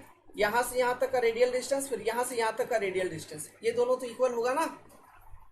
Eight a particular diameter radial distance at entry and exit are equal. अगर ऐसा बात है तो at a particular diameter the tangential velocities will be equal और नॉट। समझ रहे हो बात को, at any particular diameter the tangential velocities will be equal, मतलब एंट्री पे जितना टेंजेंशियल वेलोसिटी होगा उतना ही एग्जिट पे होगा एट एनी पर्टिकुलर डायमीटर, मतलब u1 will be equal to u2। ये सब चीज लिखवाऊंगा, आपको टेंशन होने वाली बात नहीं है, बस कॉन्सेप्ट समझते चलिए। u1 will be equal to u2 equal to u at a particular dia only. लेकिन जैसे डाया आपका चेंज होगा, रेडियल, मतलब जैसे ही पॉइंट आपका चेंज हो गया, रेडियल डिस्टेंस चेंज हो गया, तो u1 u2 का वैल्यू चेंज हो जाएगा। तो मेरे को ये बताइए, जब हम वेलोसिटी ट्रायंगल वगैरह बनाएंगे तो हर एक पॉइंट के लिए अलग अलग बनेगा। Infinite number of velocity triangles यहाँ पे बन सकता है, फिजिबल है, पॉसिबल है। सो हम किस पर्टिकुलर वेलोसिटी ट्रायंगल के लिए एनालिसिस करेंगे? तो यहाँ पे चीज ये होती है कि जो चीज एग्जामिनर आपसे पूछा है, जो क्वेश्चन में पूछा गया है कि एट दिस पर्टिकुलर डायमीटर, आप उसी पर्टिकुलर डायमीटर के करस्पॉन्डिंग हम वेलोसिटी ट्रायंगल बनाएंगे u1 एंड u2 को कैलकुलेट करने के बाद। समझ में आया बात? सो इस चीज को अब हम लिखेंगे, ठीक है, डायमीटर के बारे में।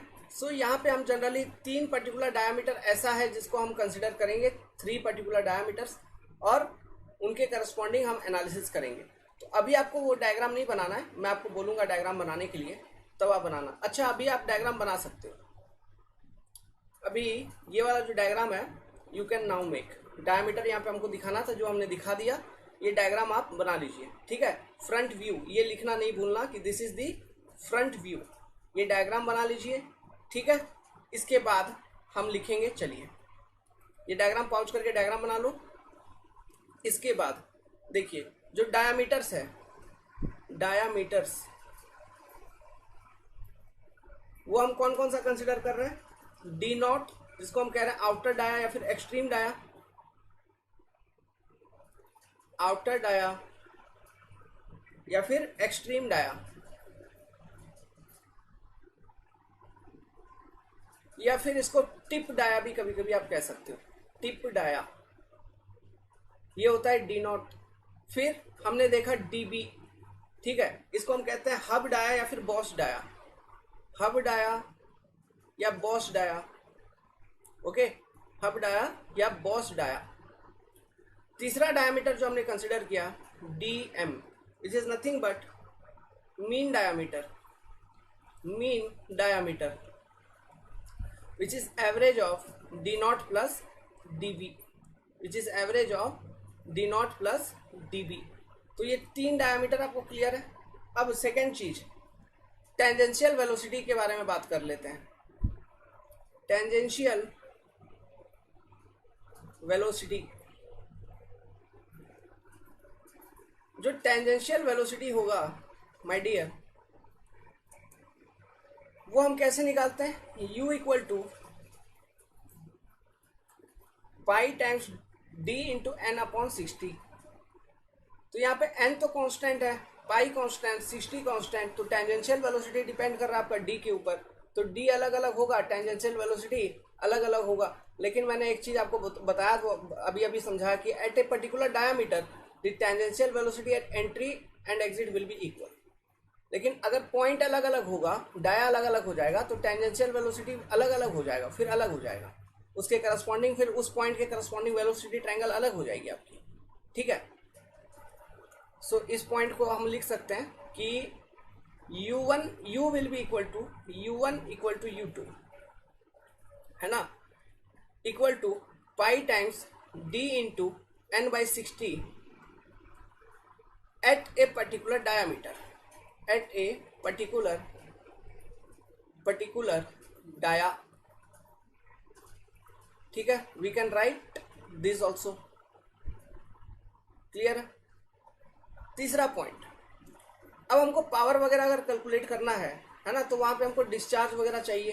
तो डिस्चार्ज निकालेंगे कैसे कि Q इक्वल टू क्या होगा? Cross sectional area of flow, है ना, या फिर एरिया ऑफ फ्लो सिंपली कहिए, इनटू वेलोसिटी। कौन सा वेलोसिटी? फ्लो वेलोसिटी ऑब्वियसली, तो फ्लो वेलोसिटी VF, ठीक है, ठीक है। This will B equation for your discharge. Now अभी बात करेंगे इस पे। तो इसमें पहला item area of flow, area of flow, ये हम कौन सा एरिया ऑफ फ्लो लेते हैं? यहाँ पे मैंने आपको पहले भी समझा रखा था, cross sectional area of flow यहाँ पे लेंगे हम। Cross sectional area is area of flow here, area of flow in this case।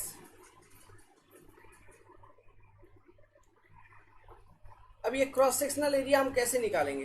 देखो ये, ठीक है, फ्लो जो हो रहा है ऐसा हो रहा है ना, तो देखो ये जहां जो स्पेस में हब है, इसके थ्रू से तो फ्लो पास नहीं करेगा, because this is a solid body. तो फ्लो बेसिकली यहां से पास कर रही होगी, ठीक है। तो मैं क्या करूंगा, outer dia minus inner dia अगर मैं कर दूंगा, तो मेरे को cross sectional area of flow निकल जाएगा रनर का, ठीक है। Outer dia minus inner diameter अगर मैं कर दूंगा, तो मुझे cross sectional area of flow निकल जाएगा। तो area of flow AF is equal to pi by 4 D naught का स्क्वायर माइनस DB का स्क्वायर। ऐसे हम एरिया ऑफ फ्लो निकाल लेंगे। अब मुझे ये बताइए, क्या area of flow at entry is equal to area of flow at exit. बिल्कुल ठीक है, ये तो दोनों बराबर होगा। एंट्री पे जो एरिया ऑफ फ्लो है वही area of flow, cross section area of flow exit पे भी है। ठीक है, और ये बात भी क्लियर है कि जितना डिस्चार्ज यहाँ पे एंटर करेगा रनर पे उतना डिस्चार्ज एग्जिट भी कर रहा होगा, जितना डिस्चार्ज एंटर करेगा उतना डिस्चार्ज एग्जिट कर रहा होगा। So by using the continuity principle I can say Q is constant. Q क्या है? Q है कांस्टेंट। तो Q इक्वल टू क्या होता है? तो मैं अगर लिखूं एंट्री पर Q तो AF1 into VF1 velocity of flow VF1 must be equal to exit पे Q मतलब AF2 इंटू VF2। ठीक है, तो एरिया ऑफ फ्लो तो कांस्टेंट, एरिया ऑफ फ्लो तो इनलेट पे एंड एग्जिट पे बराबर है। तो इसका मतलब Q कांस्टेंट होने के लिए, कंटिन्यूटी इक्वेशन को सेटिस्फाई करने के लिए VF1 must be equal to VF2। Clear है? VF1 must be equal to VF2। तो ये कंडीशन यहाँ पे वैलिड होता हुआ मिलता है कि velocity of flow at entry is equal to velocity of flow at exit. मतलब इसको हम ऐसे लिख सकते हैं, एक नोट बना के, हमेशा एक्सियल फ्लो टरबाइन के केस में हमेशा ये आपको देखने को मिलेगा। नोट ऑलवेज कि velocity of flow at entry will be equal to velocity of flow at exit. ठीक है, ये बात क्लियर है? ठीक है, अब वेलोसिटी ट्रायंगल का बात आता है। अब हमको ड्रॉ करना है वेलोसिटी ट्रायंगल। वेलोसिटी ट्रायंगल किसके लिए? Axial flow type of runner के लिए हम बनाएंगे वेलोसिटी ट्रायंगल। तो वेलोसिटी ट्रायंगल बनाने से पहले सबसे पहला सवाल मेरा यही कि मैं कौन से पर्टिकुलर डायमीटर के लिए वेलोसिटी ट्रायंगल बनाऊंगा, क्योंकि मेरे को यहाँ पे वेलोसिटी ट्रायंगल बनाते वक्त u1 u2 का वैल्यू चाहिए और ये डिपेंड करता है एक पर्टिकुलर डायमीटर पे। तो corresponding to any particular diameter I have to draw velocity triangle. तो what particular diameter will be that, वो डायमीटर कौन सा होगा जिसके करस्पॉन्डिंग मैं यहाँ पे वेलोसिटी ट्रायंगल बनाऊंगा। तो हमेशा याद रखना, जो वेलोसिटी ट्रायंगल अभी जनरल हम आपको बना के दिखाएंगे तो वो वेलोसिटी ट्रायंगल हर पर्टिकुलर डायमीटर के लिए वैसा ही बनेगा, लेकिन जो एग्जाम में हमको बनानी है वो जो डायमीटर हमको बनानी होगी जिस पर्टिकुलर डायमीटर पे, वो एग्जाम में क्वेश्चन में दिया हुआ होगा कि इस पर्टिकुलर डायमीटर के करस्पॉन्डिंग आपको चीजें निकालनी है। तो हम उसी पर्टिकुलर डायमीटर को कंसिडर करते हुए वेलोसिटी ट्रायंगल वगैरह बना के फिर हम कैलकुलेशन को करेंगे। तो हमेशा ध्यान रखना, ऑलवेज यहाँ पे लिख देता हूँ नोट में पहले ही, बनाने से पहले ही, कि always draw velocity triangle corresponding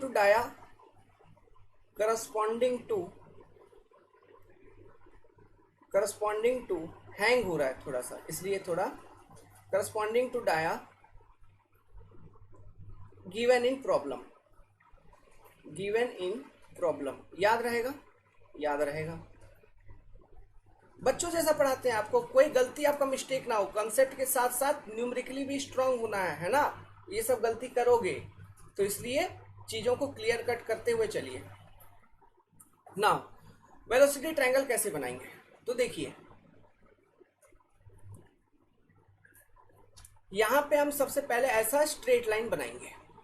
ध्यान से सुनना, सब चीजों का मीनिंग है।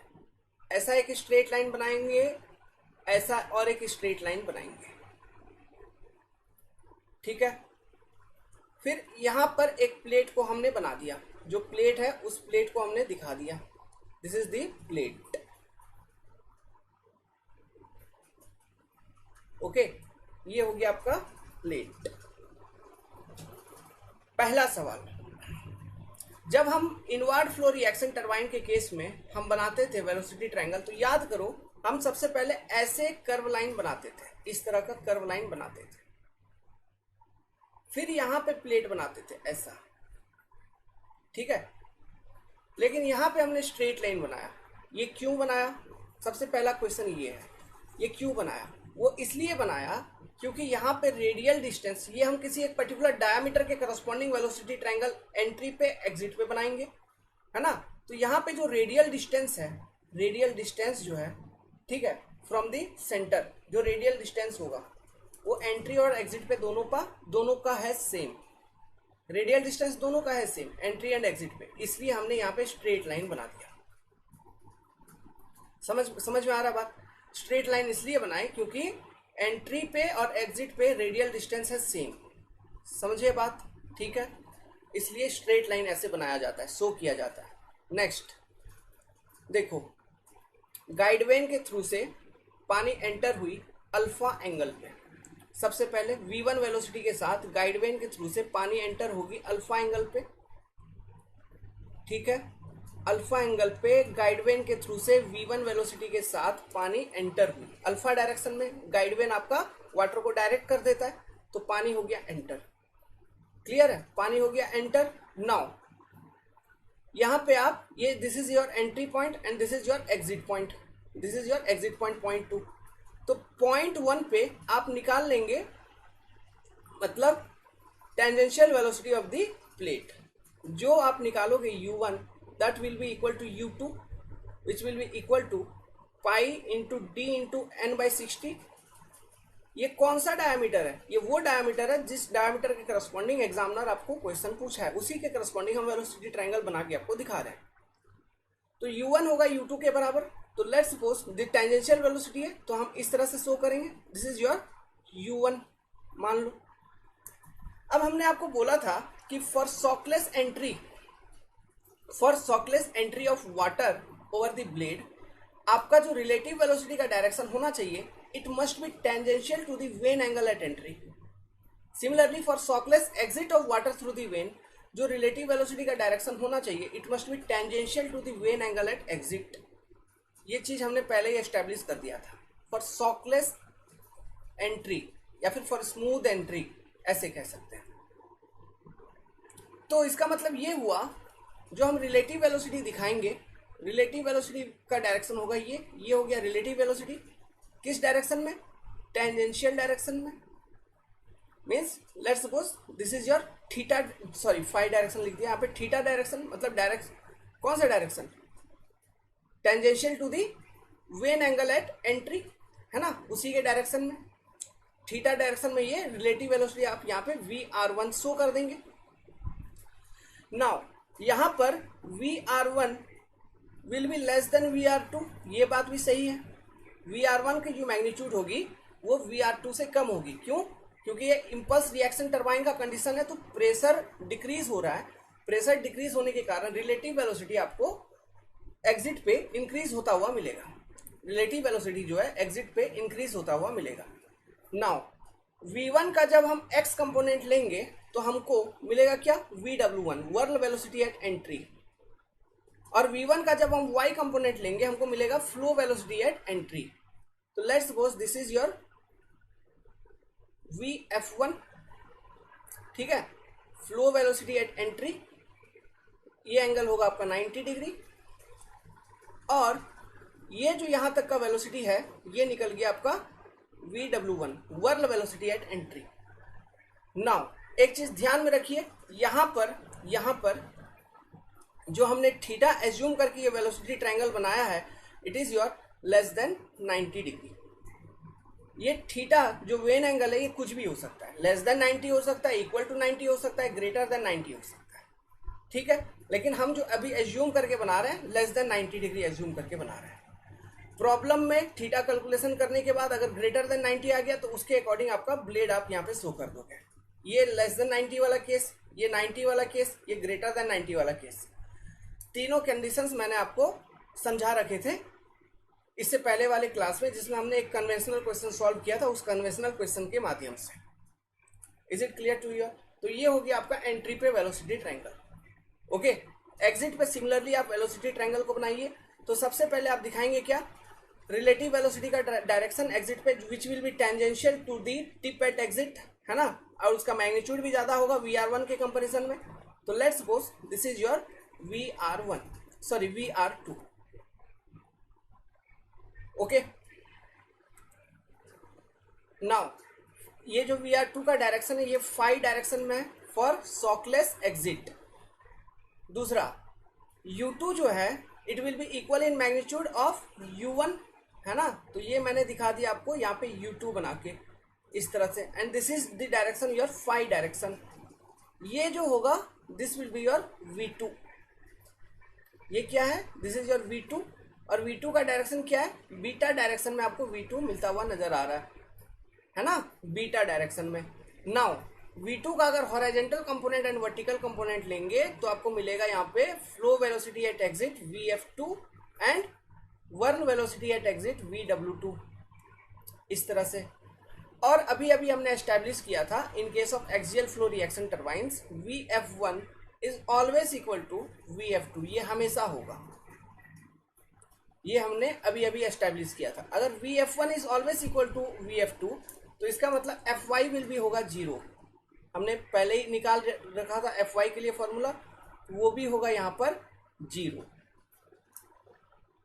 क्लियर है, ये इक्वेशंस, कंसेप्ट, लॉजिक समझ में आए? सब कुछ हमने पहले से डिस्कस करते हुए आ रहे हैं, जस्ट हम अप्लाई कर रहे हैं चीजों को, इसलिए मैं बोलता हूँ क्लास इंटरलिंक्ड होते हैं, है कि नहीं। पास्ट क्लासेस को, प्रीवियस क्लासेस को बहुत अच्छे तरीके से देखना, सुनना, समझना बहुत जरूरी होता है। तो ये प्लेट का ऐसे मैं यहाँ पे दिखा देता हूँ, velocity U equal to U1 equal to U2, ऐसे हम दिखा सकते हैं।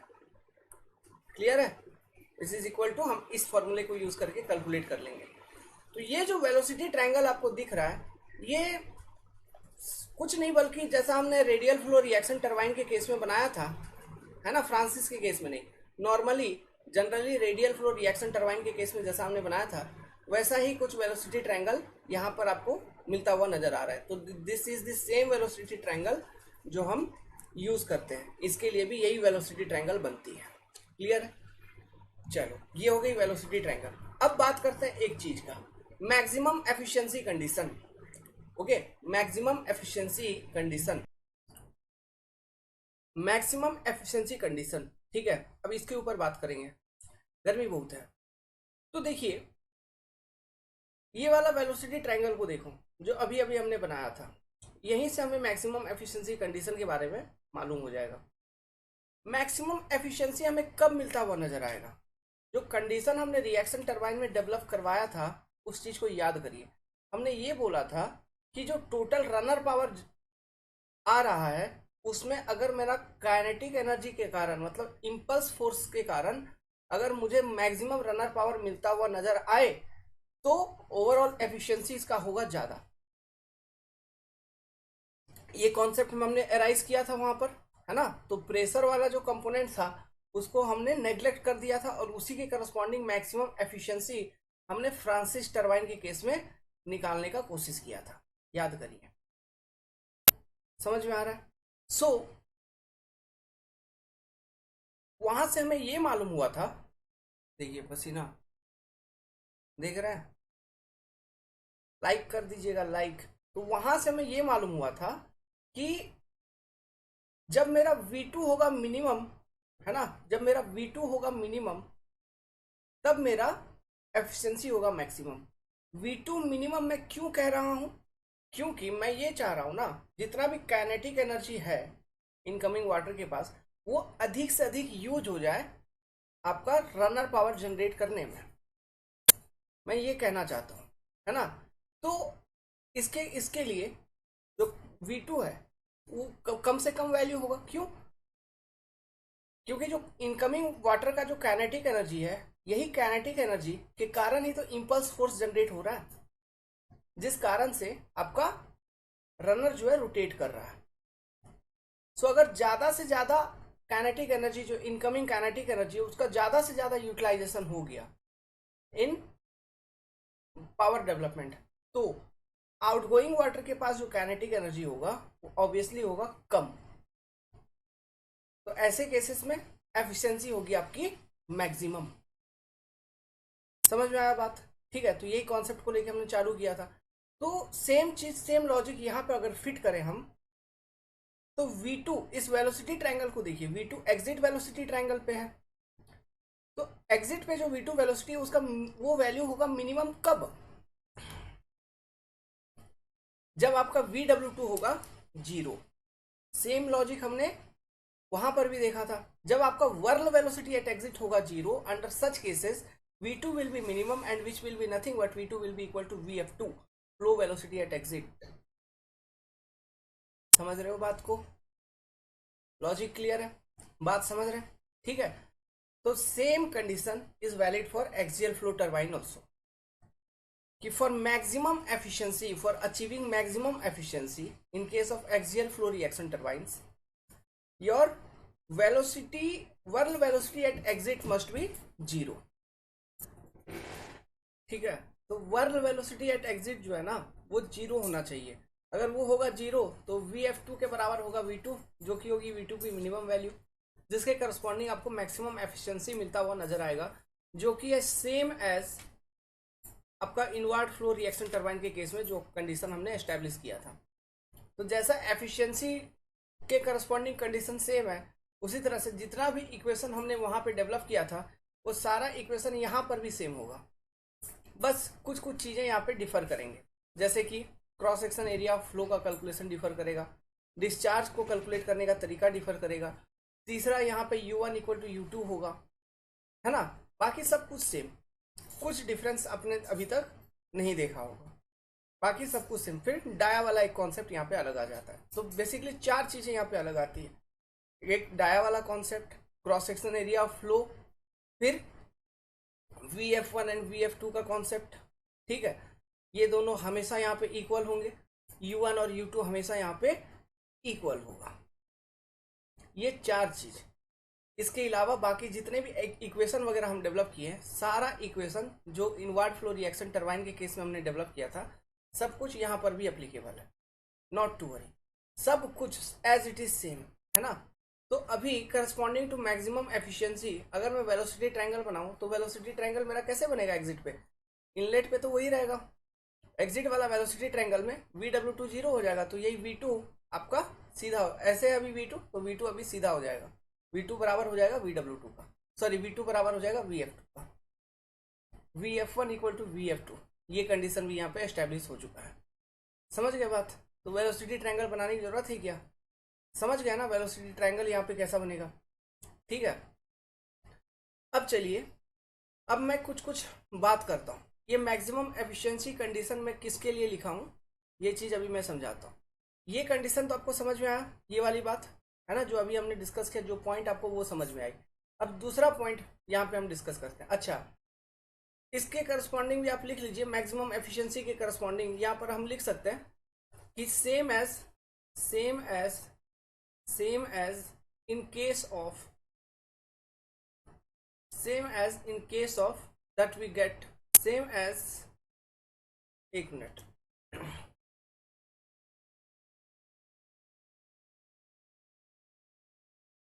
inward flow reacts inward flow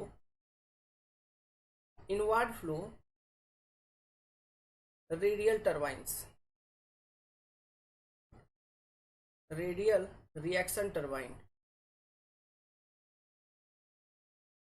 same है कंडीशन, है ना, उसी जैसा है, सेम टू सेम कंडीशन। और कंडीशन क्या है? V2 equal to VF2, beta equal to 90 degree and VW2 equal to हो गया आपका 0। सेम कंडीशन यहाँ पर भी है। और एग्जिट पे जो वेलोसिटी ट्रायंगल बनेगा उसको मैं यहाँ पे बना देता हूँ, this will be the velocity triangle at exit. Then ये होगा U2, ये होगा आपका VR2, ये होगा आपका फाई एंगल, ये होगा आपका V2, this will be V2 which will be equal to VF2 and this particular angle will be beta which is equal to 90 degree, है ना। ये ट्रायंगल बनेगी आपको एग्जिट पे, पॉइंट 2 पे। Is it clear? This is your exit velocity triangle. Inlet वाला velocity triangle as it is रहेगा, इतना आप लिख लीजिए। अब चलिए एक नेक्स्ट पॉइंट को डिस्कस करते हैं, अलग कॉन्सेप्ट। देखिए कंसेप्ट क्या है, मैं कंपेयर करना चाहता हूं फ्रांसिस टरबाइन और यहां पर जो एक्सियल फ्लो टरबाइन का बात मैं कर रहा हूं, ठीक है। या फिर आप simply inward reaction turbine, inward radial flow reaction turbine जो हमने बात किया था, और ये एक्सियल फ्लो रिएक्शन टरबाइन के बीच में हम एक जनरल कंपैरिजन करना चाहते हैं। तो एक बात ध्यान रखो, जो नंबर ऑफ ब्लेड है हम जो यूज करते हैं वो इनवर्ड फ्लो रिएक्शन टरबाइन में ज्यादा नंबर ऑफ ब्लेड यूज करते हैं। अच्छा, वो जो फॉर्मूला हमने बताया था आपको नंबर ऑफ ब्लेड को कैलकुलेट करने का, एक रिलेशनशिप हमने बताया था वहां पे, तो वो फॉर्मूला का एक नाम भी है टाइगॉन्स फार्मूला। उसको टाइगॉन्स फार्मूला, टी से कोई साइंटिस्ट का नाम है, उसने वो फार्मूला को प्रपोज किया था। एसएससी में एक क्वेश्चन आया हुआ है, ध्यान रखना, ठीक है। तो वो वही फार्मूला है। तो अब देखिए वहां पर नंबर ऑफ ब्लेड आपका ज्यादा हम यूज करते थे 16 से 24, लेकिन इन case of axial flow reaction turbines number of blade जो साफ्ट से लगी रहती है, साफ्ट पे डायरेक्ट इंस्टॉल रहता है, और जो नंबर ऑफ ब्लेड साफ्ट पे लगी रहती है ये कम रहती है, कम इन मैग्नीट्यूड। कम in magnitude in the sense हम लगभग 8 से मतलब 3 से 8, 3 to 8 नंबर ऑफ ब्लेड हम यूज करते हैं, लेकिन वहां पे 16 से 24 नंबर ऑफ ब्लेड हम यूज करते थे। तो एक चीज बताओ, अगर नंबर ऑफ ब्लेड ज्यादा होगा तो उससे प्रॉब्लम क्या होगा? ब्लेड जरूरी तो नहीं है हमेशा स्मूथ हो, रफ सरफेस भी तो ब्लेड का हो सकता है। अगर ब्लेड का सरफेस रफ है तो ऑब्वियसली फ्रिक्शन के फॉर्म में हेड लॉस तो आपको देखने को मिलेगा। तो जिसमें नंबर ऑफ ब्लेड ज्यादा है उसमें हेड लॉसेस ज्यादा देखने को मिलेंगे, जिसमें number of blade come, head losses उसमें कम देखने को मिलेगा। समझ में आ रहा है? तो ऐसे कंडीशन में क्या होता है, एक चीज हमने निकाला था ब्लेड एफिशिएंसी, याद करिए ब्लेड एफिशिएंसी निकाला था। तो अगर हेड लॉस आपका ज्यादा हो जाएगा ब्लेड के ऊपर तो ब्लेड एफिशिएंसी कम होगी। फॉर्मूला सेम है, दोनों के कंडीशंस में फॉर्मूला सेम है, लेकिन एफिशिएंसी पे अगर बात करें तो वो वेरी कर जाएगी, परसेंटेज में वेरी कर जाएगी, है ना। क्योंकि क्योंकि यहाँ पे एक्सियल फ्लो रिएक्शन टरबाइन के केस में नंबर ऑफ ब्लेड है आपके कम, लेकिन वहां पे नंबर ऑफ ब्लेड है ज्यादा। लिखने की जरूरत नहीं, हम लिखवाएंगे। वहां पे नंबर ऑफ ब्लेड है ज्यादा, इसलिए वहां पे हेड लॉस आपको ज्यादा मिलता हुआ नजर आएगा। ये एक बेसिक डिफरेंस है इन दोनों के बीच का। सो इसलिए हम ऐसा कह सकते हैं यहाँ पर कि एक्सियल फ्लो रिएक्शन टरबाइन के केस में जो फ्रिक्शनल लॉसेस है ये होगा कम as compare to frictional losses जो आपको देखने को मिलेगा radial inward flow type of reaction turbine. Very important point corresponding to objective examinations, ठीक है। नेक्स्ट डिस्कशन, यहां तक डिस्कशन खत्म हुआ। नेक्स्ट पॉइंट, अब नेक्स्ट डिस्कशन हम कर रहे हैं। देखिए अब ये जो डिस्कशन हम करेंगे एक्सियल फ्लो रिएक्शन टरबाइन के अंदर ही डिस्कस करेंगे। यहाँ पे मैंने आपको बताया था दो तरह का टरबाइन हमको पढ़ना है, हमने बोला था। एक हमने बोला था प्रोपेलर टाइप, दूसरा हमने क्या बोला था, काप्लान टरबाइन, ठीक है। तो देखिए इसमें बेसिक डिफरेंस क्या होता है ना, जो बॉस है इस बॉस से या फिर हब से अगर आपका जो ब्लेड है ये इस तरह से अटैच्ड है, ये फिक्स रहेगा, मतलब this blade is fixed. Different blades हैं ये फिक्स रहेंगे, समझ गए। वो जो टरबाइन होता है, वो जो रनर होता है वो लगा रहता है प्रोपेलर टरबाइन, प्रोपेलर टरबाइन के अंदर। अगर ऐसा है कि ये जो ब्लेड है इसका ओरिएंटेशन हम चेंज कर सकते हैं, ऐसे ऐसे जैसे भी हमको करना हो orientation, if we can change the orientation of this particular blade, ठीक है। तो उस तरह का ब्लेड, उस तरह का अरेंजमेंट प्रोवाइडेड होता है काप्लान टरबाइन में जो एक्सियल फ्लो रनर लगी रहती है उसमें। बेसिक डिफरेंस आपको क्लियर है, समझ में आया? सवाल मेरा ये है कि आखिर हमें ऐसा करने का जरूरत ही क्यों पड़ा? Why we need such a blade जिसका हम ओरिएंटेशन चेंज कर पाएंगे? Why we need that? इसका आंसर जरा ढूंढने का पता करते हैं। Let find out the answer of this, ठीक है। आपको कुछ लिखने की जरूरत नहीं है, यहां तक लिख लीजिए, ठीक है। अभी जो डिस्कशन चल रहा है इसके बारे में हम लिखेंगे, ओके। ये जो डायग्राम मैं बनाऊंगा इसको आप बना लीजिएगा, ये डिस्कशन कि why blade attached to Kaplan turbine is such that its orientation can be changed. Concept लिख देता हूं पहले। तो हमने लिख दिया, क्वेश्चन एराइज कर दिया, ठीक है, कि Y in Kaplan turbine blades are such that its orientation can be changed। तो ये Kaplan turbine का ब्लेड है, लेट्स सपोज। अभी देखिए इसका वेलोसिटी ट्रायंगल इनलेट पे क्या होगा, ये v1 वेलोसिटी के साथ अल्फा डायरेक्शन से गाइड वेन से निकलता हुआ पानी आया। लेट्स सपोज यहाँ पे ये ब्लेड का टेंजेंशियल वेलोसिटी है u1, this is relative velocity in direction tangential to the tip at inlet, this is the theta direction and this is your what vf1, और इसका जो ये हॉरिजॉन्टल कंपोनेंट है it is your vw1, whirl velocity at entry. Clear है? अभी देखिए exit पे जो वेलोसिटी ट्रायंगल है उसको भी बना लो। ये आपका vr1 relative velocity, vr2 relative velocity at exit, and ये जिसका डायरेक्शन क्या होगा, फाई डायरेक्शन में होगा, and this is your u2, okay, this is your v2। हम जनरल वेलोसिटी ट्रायंगल बना रहे हैं, v2 का डायरेक्शन है बीटा डायरेक्शन, ठीक है। This is your, just minute, थोड़ा सा बड़ा बना लेते हैं इसको। v2 का जो डायरेक्शन है वो होगा आपका बीटा डायरेक्शन में, ठीक है, ये v2 का डायरेक्शन होगा बीटा डायरेक्शन में। This will be your vw2 यहाँ पे, और यहाँ पे vf2, ऐसा। This is your velocity triangle eight exit point 2, है ना, यही बनेगा। क्लियर है? साफ साफ सब एंगल वैंगल जानते हो बनाना, कॉपी पे साफ साफ बनाना। अभी देखिए सोचो, ये जो पानी आ रहा है इसमें, ये कहाँ से आ रहा है, ये जो पानी आ रहा है यहाँ पे गाइड वेन्स लगे हुए हैं ना, यहाँ पे क्या लगा हुआ है, गाइड वेन्स लगा हुआ है। गाइड वेन्स के थ्रू से फ्लो होता हुआ वाटर एंटर कर रहा है ना इस पे, तो वो जो एंगल अल्फा है, ये अल्फा एंगल पे जो पानी जा रही है वो तो गाइड वेन एंगल है, it is your guide when angle. समझ रहे हो बात को? एक कॉन्सेप्ट मैंने बताया था गवर्नेंस वाला कॉन्सेप्ट कब आ रहा था, जब लोड आपका फ्लक्चुएशन होता था टरबाइन के ऊपर। जब लोड आपकी फ्लक्चुएट हो रही है तो रनर की स्पीड जो है ना चेंज होती थी, हमें रनर की स्पीड करनी थी कांस्टेंट, रनर की जो रोटेशन पर मिनट है उसको हमको मेंटेन करना होता था कांस्टेंट। ये बात भी हमको मालूम है, फिक्स है। तो अब सुनो बात को, तो रनर का स्पीड को हम कांस्टेंट कैसे मेंटेन करते थे, by regulating the discharge flowing between the two guide vanes, है ना। हम गाइड वेन्स को, रनर का स्पीड अगर बढ़ गया है तो डिस्चार्ज हम क्या करते थे, कम कर देते थे, मतलब गाइड वेन्स का जो भी ओरिएंटेशन था, है ना, उसको हम चेंज करते थे। तब area between two guide vanes कम होता था तो डिस्चार्ज कम जाता था, तो रनर का स्पीड हो जाता था कम। सिमिलरली जब रनर का स्पीड हो गया कम, जब मतलब लोड इंक्रीज हुई, रनर की स्पीड हो गई कम, तो हम गाइड वेन्स को ओपन कर देते थे ताकि डिस्चार्ज आपका ज़्यादा पास हो और रनर का स्पीड फिर बढ़ जाए और कांस्टेंट स्पीड को वो मेंटेन रखे हमेशा।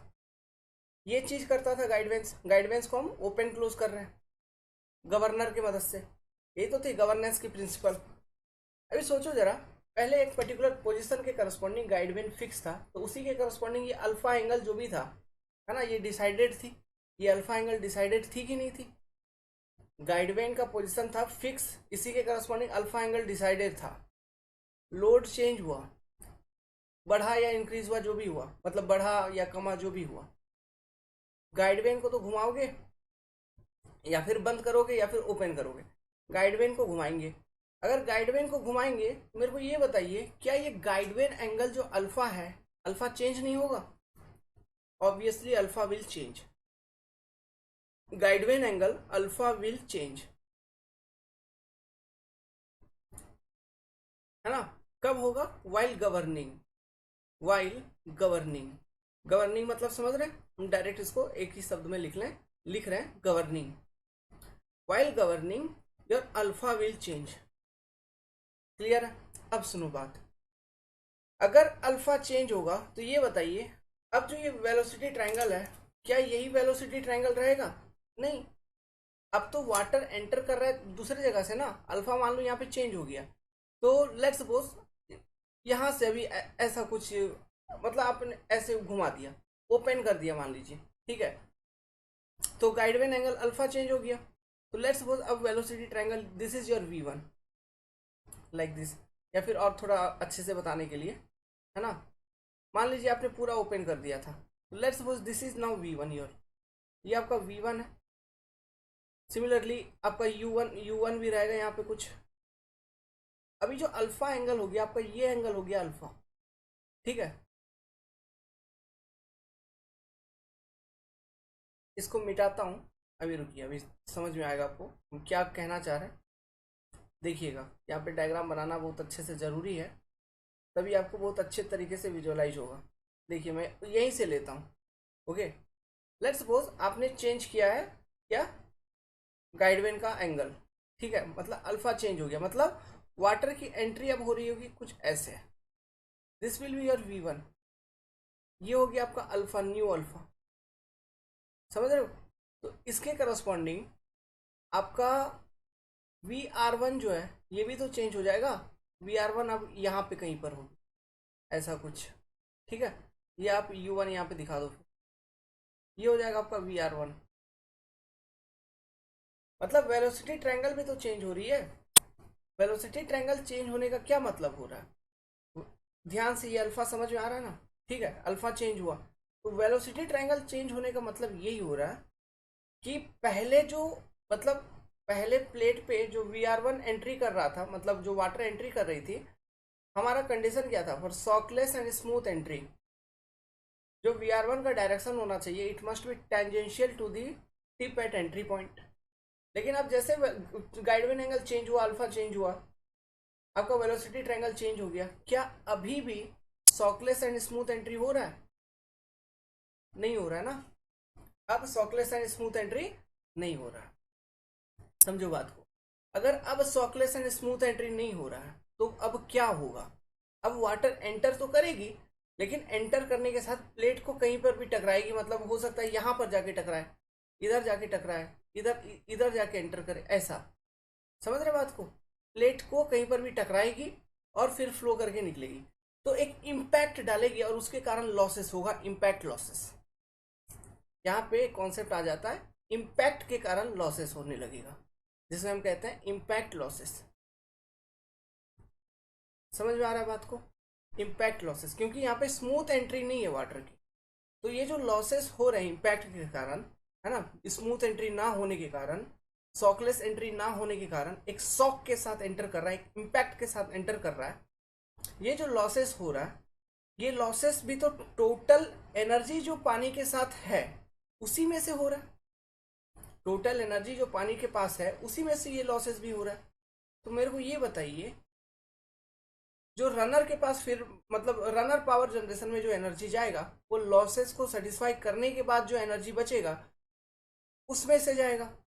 तो क्या ओवरऑल आप देखेंगे, आपको समझ में आ रहा होगा कि रनर पावर आपको कम मिलता हुआ नजर आएगा, फिर you will get very less runner power then, क्योंकि आपका जो कुछ एनर्जी है इनकमिंग वाटर का, it is wasting as impact losses. समझ में आ रहा बात, ठीक है। सो सो कापलान साहब ने लगाया दिमाग, कापलान साहब यहाँ पे आए, उन्होंने लगाया दिमाग, उन्होंने ये बोला ठीक है भाई, लोड वेरी हो रहा है, अकॉर्डिंगली आप अल्फा का वैल्यू चेंज कर रहे हैं, गाइडवेन एंगल चेंज कर रहे हैं, तो क्यों ना मैं साथ साथ ये जो वेन लगा हुआ है इसका भी ओरिएंटेशन चेंज करता रहूं, वेन का भी ओरिएंटेशन चेंज करता रहूं, जैसा अल्फा वैसा थीटा, मतलब अल्फा आपका जैसा है उसी के करस्पॉन्डिंग हम वहां से जैसे एग्जिट कर रहा होगा पानी, तो हम वेन का भी ओरिएंटेशन कुछ ऐसा रखेंगे कि जो पानी एग्जिट कर रहा होगा गाइड वेन से वो टेंजेंशियली इस पर एंट्री करे, तब तो सॉकलेस एंट्री होगा, स्मूथ एंट्री होगा, तब तो ये इम्पैक्ट लॉसेस वाली सिस्टम नहीं रहेगी, समझ रहे हैं। इसलिए इम्पैक्ट लॉसेस वाली अगर सिस्टम नहीं रहेगी तो ऐसे कंडीशंस में क्या होगा, फिर आपको एफिशिएंसी मैक्सिमम मिलता हुआ नजर आएगा, क्योंकि लॉसेस नहीं हो रहे ना फिर इम्पैक्ट के कारण, तो आपको एफिशिएंसी जो है वो मैक्सिमम मिलता हुआ नजर आएगा। ये कॉन्सेप्ट बहुत इंपॉर्टेंट है, आप सुन रहे हैं तो समझ रहे हैं तो अच्छे से। ठीक है, अच्छे से सुनिएगा, समझिएगा, इसलिए मैं धीरे धीरे बात कर रहा हूँ हर एक चीज के ऊपर। तब एफिशिएंसी मेरे को मैक्सिमम मिलता हुआ नजर आएगा। तो बेसिकली यही अरेंजमेंट है कि हम ओरिएंटेशन इसका इसलिए चेंज करते हैं ताकि हमारा हमेशा जो वाटर का एंट्री हो ना इस ब्लेड के ऊपर, सॉकलेस एंड स्मूथ एंट्री है, स्मूथ एंट्री हो, मेंटेन रहे, ताकि ये इम्पैक्ट लॉसेस वगैरह ना हो, और जो एफिशिएंसी है वो हमें मैक्सिमम मिलता हुआ नजर आए। एफिशिएंसी मतलब फॉर ए गिवन इनपुट आपको आउटपुट मैक्सिमम मिले, runner power for a given water power आपको मैक्सिमम मिलता हुआ नजर आए, बस यही मतलब है। समझ में आ रहा है? तो इसीलिए जैसे जैसे लोड वेरी करेगा, गाइड वेन एंगल चेंज होगा, ओरिएंटेशन ऑफ ब्लेड भी चेंज होगी रनर का, काप्लान के केस में। लेकिन प्रोपेलर वाले टरबाइन में, जिसमें मतलब एक्सियल फ्लो टरबाइन के केस में जिसमें प्रोपेलर टाइप रनर लगा रहता है, उसमें मैंने आपको क्या बोला, ये जो है फिक्स रहती है, इसका ओरिएंटेशन चेंज नहीं होता है। सो गाइडवेन एंगल चेंज होगा जब, और वो कब चेंज होगा गाइडवेन एंगल, जब आपका लोड वेरी करेगा, जब आपका लोड वेरी कर रहा होगा तब आपका गाइडवेन एंगल चेंज होगा। जैसे ही गाइडवेन एंगल चेंज हुआ, वेलोसिटी ट्रायंगल चेंज हो गई, तो अब जो वाटर है वो मतलब यहाँ से स्मूथ एंट्री नहीं करते हुए, मतलब वाटर यहाँ से स्मूथ एंट्री नहीं करते हुए सीधा आके यहाँ पे इम्पैक्ट डाल के फिर जा रही होगी, शॉक शॉक के साथ, एक झटके के साथ पानी एंटर कर रहा होगा, तो वो लॉसेस हो जाएगा उसमें, है ना। तो इसलिए उसकी एफिशिएंसी कम मिलता हुआ नजर आएगा। समझ में आ रहा बात? उसकी एफिशिएंसी आपको कम मिलता हुआ नजर आएगा। सो इससे रिलेटेड एक हम ग्राफ भी बना सकते हैं, ठीक है, एक ग्राफ बना सकते हैं। देखिए ग्राफ क्या बनाएंगे,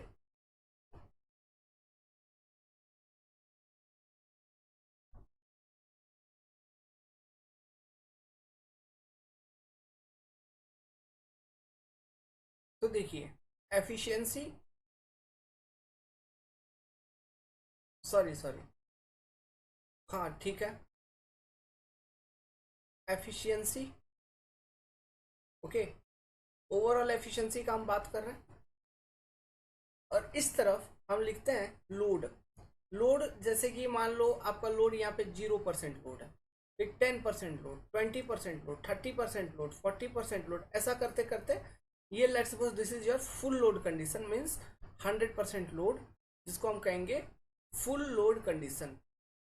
full load condition, full load condition मतलब कांस्टेंट स्पीड के करस्पॉन्डिंग, जिस पर्टिकुलर स्पीड के करस्पॉन्डिंग आपने उसको डिजाइन किया है, जितना पावर उसको जनरेट करना वो कर रहा है, फुल लोडिंग है ना, दैट पर्टिकुलर फुल लोड।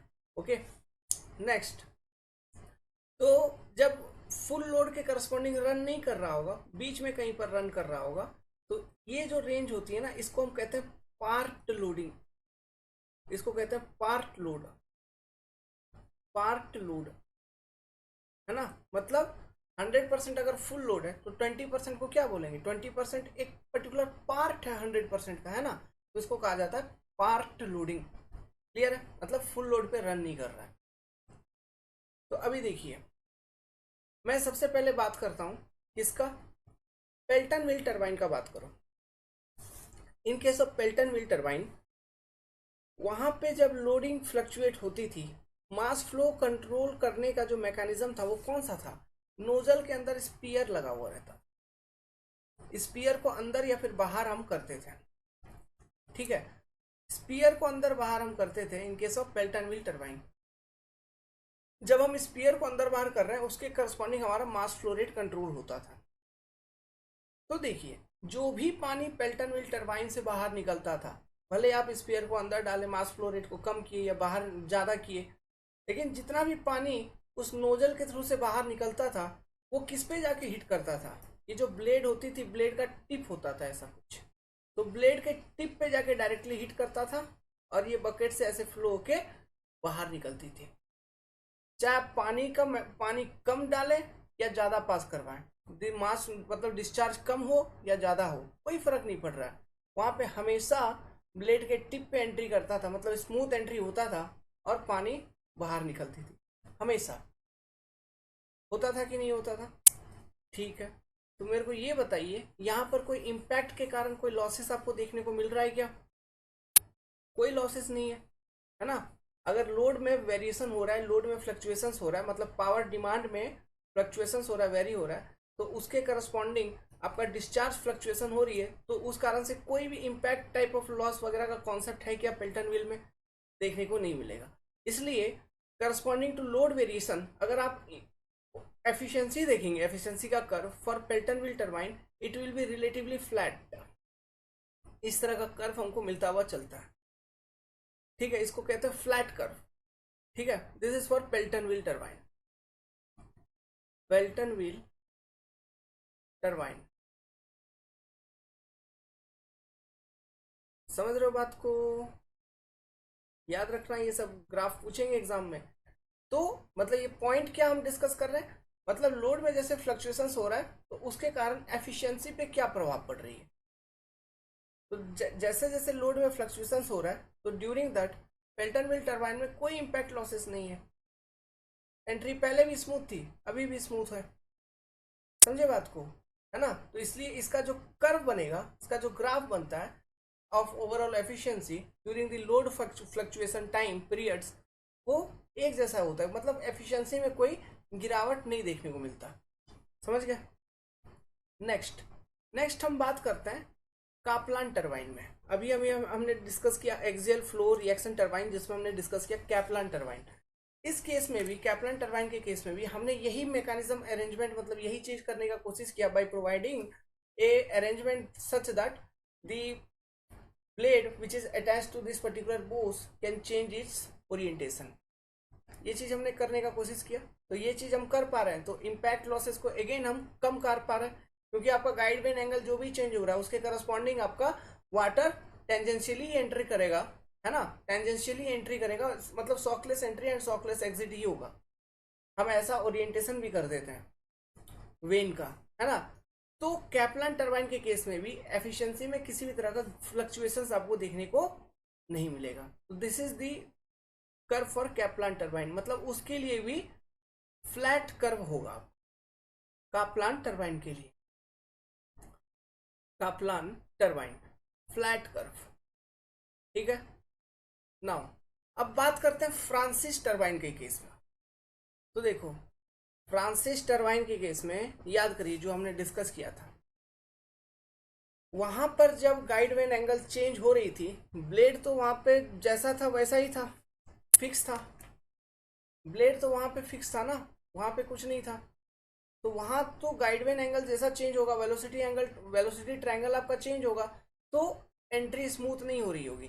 तो during the period of this load fluctuations, ठीक है, इन दौरान आपकी एफिशिएंसी में फिर गिरावट देखने को मिलेगा, ठीक है। तो उस फ्रांसिस टरबाइन के केस में जो आपका कर्व है इस तरह से नहीं मिलेगा, क्योंकि वहां पे फिर वहां पर जो फ्रांसिस टरबाइन का ब्लेड जो था याद करिए, वो तो फिक्स था ना, जैसा था वैसा फिक्स था, उसका ओरिएंटेशन तो हम चेंज नहीं कर पा रहे थे। तो वेलोसिटी ट्रायंगल जैसे चेंज हो जाएगा तो फिर टेंजेंशियल एंट्री नहीं होगा ना वाटर का, मतलब सॉकलेस एंट्री नहीं होगा ना वाटर का, इम्पैक्ट कुछ ना कुछ तो प्रोड्यूस करेगा, उसके कारण कुछ ना कुछ तो लॉसेस होगी, है ना। तो during the duration of load fluctuations आपका फ्रांसिस टरबाइन का केस में भी एफिशिएंसी में गिरावट देखने को मिलता है। लेट्स सपोज यहां से ऐसा एफिशिएंसी था, तो इस तरह से फिर एफिशिएंसी आपका डिक्रीज करना चालू कर देगा during the duration of load fluctuations. This will B A curve for Francis, एक कर्व होगा फ्रांसिस के लिए। अब सबसे लास्ट में हम बात करते हैं किसके लिए, propeller type of turbine. Propeller type of turbine के केस में भी सेम जैसा कर्व बना फ्रांसिस का वैसा ही बनेगा, लेकिन एक ही डिफरेंस होगी, क्या होगी, प्रोपेलर टाइप टरबाइन में आपको इम्पैक्ट ज्यादा देखने को मिलेगा, इम्पैक्ट के कारण ज्यादा लॉसेस देखने को मिलेगा, मैग्नीट्यूड ऑफ दिस लॉस जो होगा ना वो ज्यादा होगा, एफिशिएंसी में काफी ज्यादा गिरावट आ जाती। तो प्रोपेलर टाइप ऑफ टरबाइन के केस में during the period of load fluctuations जो आपको कर्व देखने को मिलेगा उसमें वो काफी स्टीप होगी, एफिशिएंसी में काफी ज्यादा गिरावट हो जाता है, स्टीप कर्व, समझे। And this is your curve for propeller type of turbine, propeller turbine, that is for Francis turbine. Clear है। तो ये डायग्राम आपको एज ए नोट बनानी है कॉपी पे, और ध्यान रखना है जो कॉन्सेप्ट मैंने डिस्कस किया, जिस कॉन्सेप्ट को यूज करके मैंने इस डायग्राम को बनाया। सो ये अंडर पार्ट लोडिंग, अंडर मतलब फुल लोड कंडीशन के करस्पॉन्डिंग नहीं है, फुल लोडिंग कंडीशन के करस्पॉन्डिंग ये नहीं है। मतलब फुल लोडिंग कंडीशन अगर है और हमेशा मेंटेन्ड है ना, तो उसका एफिशिएंसी जिसका जितना है वो तो उतना प्रोड्यूस कर ही रहा है, जिसका जितना एफिशिएंसी उस एफिशिएंसी के करस्पॉन्डिंग वो काम कर ही रहा है। लेकिन जैसे लोड में फ्लक्चुएशंस होगा, लोड कमेगी या ज़्यादा होगी, तो जो फुल लोडिंग कंडीशन के करस्पॉन्डिंग वो रन कर रहा था उससे कम लोडिंग या ज़्यादा लोडिंग अगर होगी, ठीक है, मतलब ज़्यादा तो नहीं, उससे अगर कम लोडिंग होती है तो एफिशिएंसी में इस तरह से वेरिएशन देखने को मिलता है। ये वो चीज़ है, समझे बात। सो हम इसमें लिख सकते हैं, इसमें एक नोट बना के इसमें लिख सकते हैं कि under part load condition, under part load condition, part load condition और variable load condition, variable load condition, efficiency of Kaplan turbine. अगर मैं रिएक्शन टरबाइन के केस में खाली बात करूं, केवल रिएक्शन टरबाइन के केस में Kaplan, Francis and propeller type आ जाता है। तो मैं रिएक्शन टरबाइन के कंडीशंस में खाली लिख रहा हूं अंडर पार्ट लोड कंडीशन और variable load condition, efficiency of Kaplan turbine, next Kaplan turbine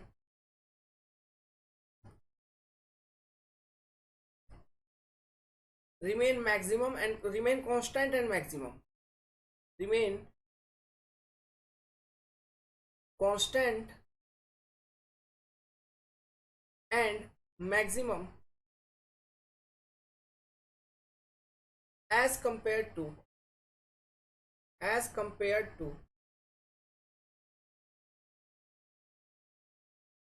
Francis and propeller type, Francis and propeller type। ठीक है, क्लियर। होप कि आपको समझने में दिक्कत नहीं आई होगी कि किस तरह से ये कर्व हमने लिखा और कैसे ये नोट लिखा। तो इस नोट को ध्यान रखिएगा, एग्जाम में ऑब्जेक्टिव क्वेश्चन इस कंसेप्ट पर बेस्ड आपसे पूछेंगे जो हमने अभी डिस्कस किया है। ठीक है, अब लास्ट में और कुछ नोट लिख लेंगे, इंपॉर्टेंट नोट लिख लेंगे अपन लोग। नोट लिखेंगे, नोट लिखिए, in axial flow turbine generally 3 to 8 veins are used, 3 to 8 veins are used, which is less compared to radial flow reaction turbine, that is 16 से 24 वहां पे यूज किया जाता है, यहाँ पे 3 से 8। Therefore, frictional losses are less in case of axial flow reaction turbine। Frictional losses यहाँ पे ओवरऑल आपको कम देखने को मिलेगा। ठीक है, next note, in propeller turbine the orientation of moving vane cannot be adjusted, वो फिक्स रहते हैं। Whereas in a Kaplan turbine the orientation of moving vane can be adjusted which reduces the impact losses and increases the overall efficiency। So Kaplan turbine is nothing but, जैसा हमने radial flow inward reaction turbine के case में देखा था, Francis turbine is a turbine which is running at maximum efficiency in case of radial flow inward reaction turbine। यहाँ पे Kaplan turbine is a turbine which is running at maximum efficiency in case of axial flow reaction turbine। समझ गए, Kaplan turbine की efficiency अच्छी होती है और overall सारे रिएक्शन टरबाइन के केस में कापलान टरबाइन का एफिशिएंसी आपको ज्यादा अच्छा देखने को मिलता है, सबसे ज्यादा, याद रखने का।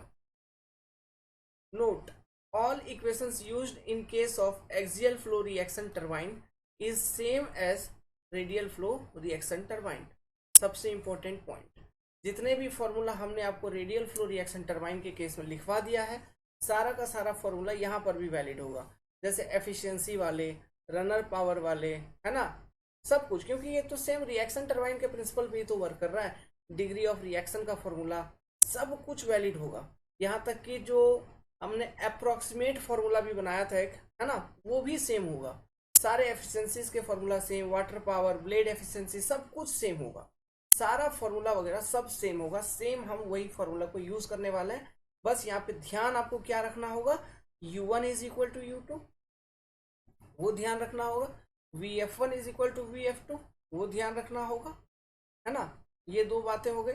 फिर डिस्चार्ज को कैलकुलेट करने का तरीका अलग है, मतलब क्योंकि cross section area of flow यहाँ पे हो जाता है, मतलब अलग हो जाता है उसका फॉर्मूला। तो डिस्चार्ज हम कैसे निकालेंगे, वो एक फॉर्मूला अलग हो रहा है। और क्या अलग हो रहा है, कुछ नहीं, बस बाकी सब कुछ सेम। बाकी सब कुछ, मैक्सिमम एफिशिएंसी वाला कंडीशन भी सेम, सब कुछ सेम। क्वेश्चन करेंगे सब समझ में आ जाएगा, सब कुछ सेम रहता है, ठीक है। With this we have completed your axial flow reaction turbine complete. आप चीज़ों को पढ़िए, जितने भी कंसेप्ट डिस्कस किए गए वो समझना जरूरी था, ठीक है। बाकी चीज़ें तो वही हैं, कैलकुलेशन तो वैसा ही होगा जैसा हमने फ्रांसिस के केस में किया था या फिर इनवर्ड फ्लो रिएक्शन टरबाइन के केस में किया था। सब calculation same, speed ratio, flow ratio, सब फॉर्मूला सेम, सब कुछ वेरी नहीं करेगा, सब कुछ सेम, ठीक है। अब हम एक क्वेश्चन सॉल्व करेंगे तो हमारा आइडिया क्लियर कट हो जाएगा कि इस यहाँ से कैसे क्वेश्चंस आते हैं। यहाँ से जनरली आपको क्वेश्चंस कम पूछे जाते हैं, लेकिन फिर भी इतने सिंपल पूछे जाएंगे। अगर आपने फ्रांसिस या फिर इनवर्ड फ्लो रिएक्शन टरबाइन तक में फॉर्मूला को कैसे कहाँ पे यूज करना है अगर वो दिमाग में बैठा लिया है, ठीक है, तो यहाँ के क्वेश्चंस भी इजीली सॉल्व हो जाएंगे। Let me take a conventional question and explain you the thing. Read the question now. In a tidal power plant, एक टाइडल पावर प्लांट है, an axial flow turbine operate at 5 megawatt generator. यहां पे जो generator लगा हुआ है 5 megawatt का generator लगा हुआ है, एंड 150 रोटेशन पर मिनट। मतलब जनरेटर 5 मेगावाट का लगा हुआ है, मतलब कहने का मतलब है ये जनरेटर पावर आपको गिवन है 5 मेगावाट, ठीक है। And number of rotation of the runner 150 RPM आपको गिवन है। अंडर ए हेड ऑफ, जो टोटल ऑपरेटिंग हेड है, head H, it is your 5.5 metre. This generator efficiency is 93%। Generator का efficiency eta G is your 93%। Overall efficiency eta naught is equal to 88%।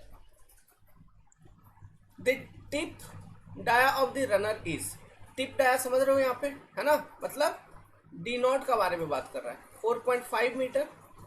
And bulb diameter of the runner is dB is 2 meter. Assuming hydraulic efficiency eta h equal to 94%, अलग अलग efficiency दिया है, ठीक है। And no exit whirl, no exit whirl मतलब VW2 is equal to 0। कहने का मतलब है this is axial flow reaction turbine which is running at its maximum efficiency. यही ये कहने का मतलब यही कहना चाह रहा है। वर्ल वेलोसिटी 0 होने का मतलब क्या है, V2 होगा मिनिमम, तो V2 होगा मिनिमम तो मैक्सिमम एफिशिएंसी पे ये वर्क कर रही होगी, तो उसकी वेलोसिटी ट्रायंगल कैसी होगी आपको अंदाजा लग रहा है ना अभी से।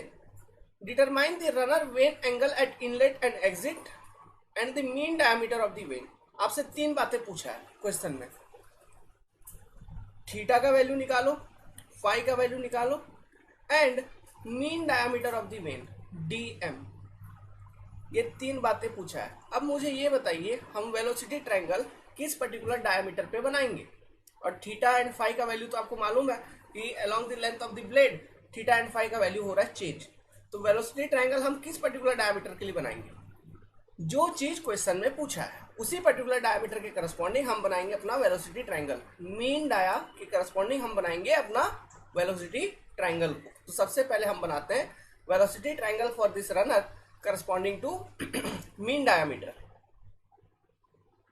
तो एक मिनट, ये देखिए ये ब्लेड हो गया, है ना। वेलोसिटी ट्रायंगल हम कैसे बनाएंगे, बाय एज्यूमिंग दैट, क्योंकि हमको थीटा का वैल्यू निकालना है ना। तो late assume theta is less than 90 degree. Theta is less than 90 degree assume कर लेंगे और वेलोसिटी ट्रायंगल को बनाएंगे। तो ये हमने बना लिया ऐसा। दिस इज v1 वेलोसिटी के साथ आ रहा है, this is u1 velocity, this will be your vr1 relative velocity, vr1 in direction of theta, ठीक है। This will be your vf1 और ये एंगल होगा guide vane angle which is your alpha angle, है ना। And this component will be your यहां से यहां तक vw1।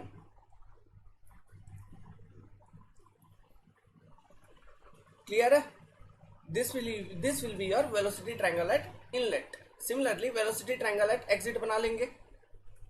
ये होगा आपका vr2, ठीक है। वर्ल वेलोसिटी 0 दिया हुआ है, मतलब v2 equal to vf2 equal to vf1 in case of axial flow reaction turbine. This is your u2। Here u1 is also equal to u2, है ना, एट पर्टिकुलर डायमीटर। यहाँ पे डाया जो हमने कंसिडर किया है मीन डायमीटर के corresponding चीजों को हम निकाल रहे हैं, तो u1 u2 का जो वैल्यू निकालेंगे ये भी हम मीन डायमीटर के करस्पॉन्डिंग निकालेंगे। तो mean diameter we can easily calculate because in question data is given of bulb diameter and tip diameter. ये हो जाएगा आपका फाई डायरेक्शन, सॉरी थीटा लिख दिया यहाँ पे, ये हो जाएगा आपका फाई डायरेक्शन और ये एंगल हो गया आपका beta angle which is your 90 degree and vw2 equal to 0। यही आपका वेलोसिटी ट्रायंगल है ना। यहाँ पे लिख देते हैं u equal to u1 equal to u2 which is equal to pi times d mean into n/60। Clear है। तो हम सबसे पहले u का वैल्यूज को कैलकुलेट कर लेते हैं। सबसे पहले u के वैल्यूज को कैलकुलेट कर लीजिए। u1 equal to u2 pi times d mean n/60 implies that d mean का वैल्यू कितना 4.5 plus 2 6.5 divided by 2 which will be equal to 3.25। So हम क्या निकाल लेंगे यहां से u1 equal to u2 equal to pi into 3.25 into n कितना था 150 बाई 60। तो ये आपका कितना आ रहा है कैलकुलेट करिए।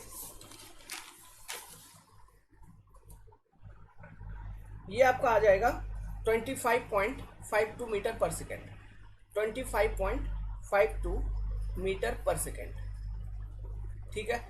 ये हो गया पहला कैलकुलेशन में दूसरा मतलब पूछा क्या, पहला आंसर क्या पूछा है, फर्स्ट आंसर, उस पे जाइए। फर्स्ट आंसर जो पूछा है it is to calculate the theta angle. तो थीटा एंगल निकालने के लिए हम क्या करेंगे, इनलेट पे जो वेलोसिटी ट्रायंगल है उस पे हम tan फाई का कॉन्सेप्ट को लगा देंगे। तो tan फाई अगर मैं इनलेट वेलोसिटी ट्रायंगल के ऊपर लिखूंगा, सॉरी tan थीटा अगर इनलेट वेलोसिटी ट्रायंगल पे लिखा tan थीटा, तो p बाई बी, तो p equal to vf1, b equal to कितना होगा, b इक्वल टू कितना होगा, b इक्वल टू होगा vw1 माइनस u1, है ना। तो यहाँ पे u1 का जो वैल्यू हमको चाहिए था ये हमने पहले कैलकुलेट कर लिया। नाउ vf1 एंड vw1 ये हमें कहाँ से मिलेगा, हमको ये दो वैल्यू भी चाहिए vf1 एंड vw1। तो देखो vw1 सबसे पहले देखो कहाँ से मिलेगा, from where you can get vw1 हमको कहाँ से मिलेगा, ये एक ही फॉर्मूला में आता है। किस में आता है, हाइड्रोलिक एफिशिएंसी वाला फॉर्मूला में आता है। और क्वेश्चन में हाइड्रोलिक एफिशिएंसी दिया हुआ है ना, ईटा एच इक्वल टू दिया हुआ। तो हाइड्रोलिक एफिशिएंसी हम कैसे निकालते हैं, runner power by water power. तो रनर पावर तो यहाँ पे कैसे निकालेंगे, रो, देखो हाइड्रोलिक एफिशिएंसी का जो फॉर्मूला था it was rho Q vw1 u1 reaction turbine के लिए plus vw2 u2 divided by water power rho Q G H, यही था फॉर्मूला। अब work velocity at exit was 0, तो ये टर्म 0 हो गया, तो ये फॉर्मूला क्या हो जाएगा, अच्छा रो क्यू भी काट दीजिए ऊपर नीचे से, तो VW1 U1 by GH, this will be your formula for hydraulic efficiency gain. तो ये फॉर्मूला देखो, कंपेयर करो रेडियल फ्लो रिएक्शन टरबाइन के केस में जो हमने लिखा था सेम फॉर्मूला है ना, तो यही फॉर्मूला होगा, यहाँ पर भी यही लगेगा। तो यहाँ पे VW1 है, U1 हमने पहले ही निकाल लिया, G का वैल्यू मालूम है, H का वैल्यू क्वेश्चन में गिवन है, हाइड्रोलिक एफिशिएंसी गिवन है, only one thing unknown VW1, we can easily calculate.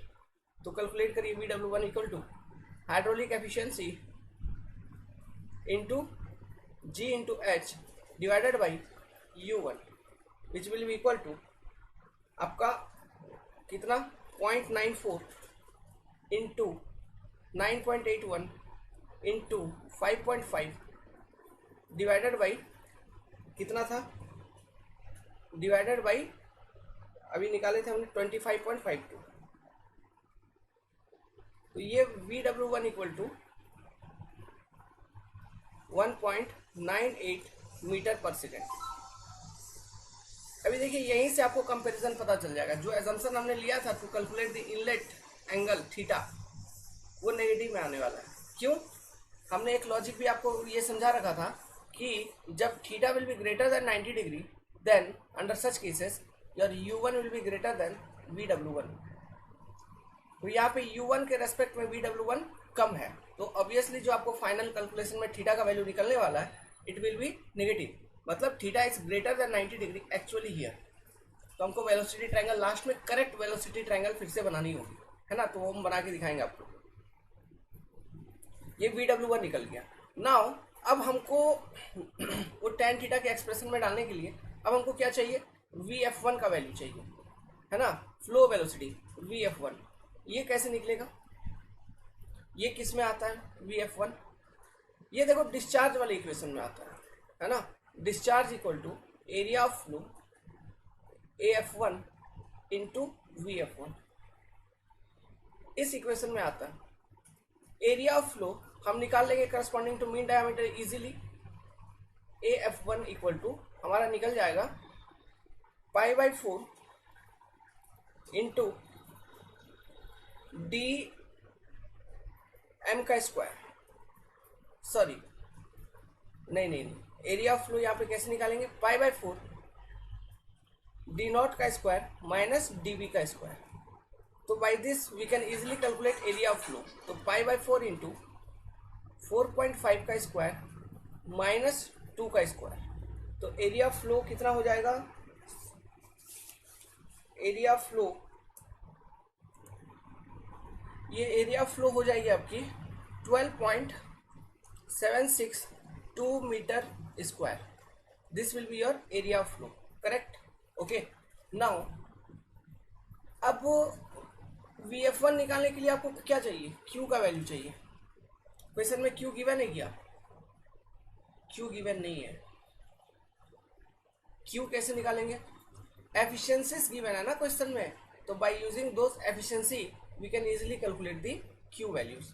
हम क्या करेंगे, हमको देखिए ओवरऑल एफिशिएंसी भी क्वेश्चन में गिवन है, तो overall efficiency equal to what, shaft power by water power, तो वाटर पावर वाले इक्वेशन में हमारा Q आ जाएगा, वाटर पावर वाले इक्वेशन में हमको Q आ जाएगा, है ना, तो मतलब यही होगा ना, shaft power by rho Q GH, यही होगा। तो यहाँ पर हमको Q आ रहा है, तो इसको सॉल्व करने के लिए हमको चाहिए शाफ्ट पावर। शाफ्ट पावर कैसे निकालेंगे, देखिए जनरेटर एफिशिएंसी दिया हुआ है eta G, generator efficiency equal to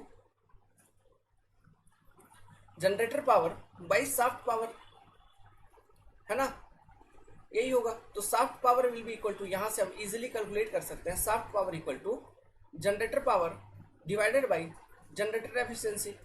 तो जनरेटर पावर आपको कितना गिवन है क्वेश्चन में, 5 मेगावाट, तो 5 megawatt divided by generator efficiency which is equal to 0.93 which will be equal to 5.376 megawatt, this will be your shaft power. तो ये shaft power निकल गया, so put this shaft power value here, है ना, बाकी सब data हमको मालूम है, तो हमको निकल जाएगा ओवरऑल एफिशिएंसी वाले इक्वेशन से डिस्चार्ज का value. So overall efficiency equal to 0.88, मतलब 88%, तो 0.88 equal to shaft power 5.36 megawatt था ना, वाट में लिखना है 10⁶ वाट, इतना वाट हो गया, डिवाइडेड बाई रो क्यू, मतलब 1000 इंटू क्यू इंटू एच 5.5 है ना, इंटू जी भी था 9.81। यहां से केवल एक ही चीज अननोन बच रहा है Q. So calculate this Q, you will get Q equal to 113.23 metre cube per second, इतना मिल जाएगा आपको क्यू का वैल्यू। सो क्यू का वैल्यू हमको मिल गया, then we can easily calculate VF1 will be Q by A, area flow AF1। सो 113.23 डिवाइडेड बाई एरिया फ्लो कितना आया था, area flow, just a minute, कहाँ पे निकाले थे हमने, 12.762 12.762। तो VF1 का वैल्यू आ जाएगा आपको 8.87 मीटर पर second. So VF1 equal to, हमारे पास ये भी लॉजिक मालूम है, VF1 equal to VF2 equal to V2 here. Okay, so हमको सब पैरामीटर मालूम हो गया। Now we will calculate the value of theta. तो theta equal to tan inverse of 8.87 divided by 1.98 minus 25.52, तो इक्वल टू आपको नेगेटिव वैल्यू माइनस 20.65 डिग्री मिल जाएगा। सो नेगेटिव थीटा का कोई मतलब नहीं होता है। So actual theta equal to theta plus 180 degree. So minus 20.65 degree, 60 नहीं, ये 65 डिग्री आएगा, 65 degree plus 180 degree, you will get answer 159.35 degree. So देखिए theta is greater than 90 degree, so velocity triangle will be changed. और जो velocity triangle आपको मिलेगा वो actually कैसा दिख रहा होगा, इनलेट का ये आ रहा है आपका V1,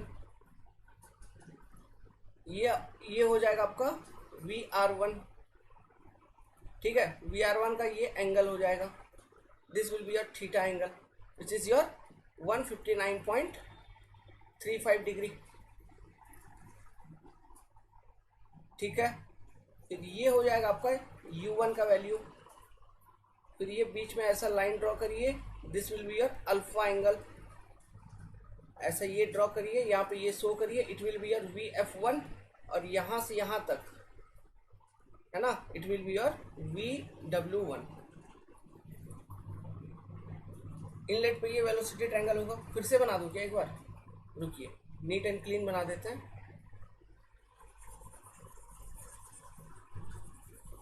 जस्ट ए मिनट, रुक जाओ।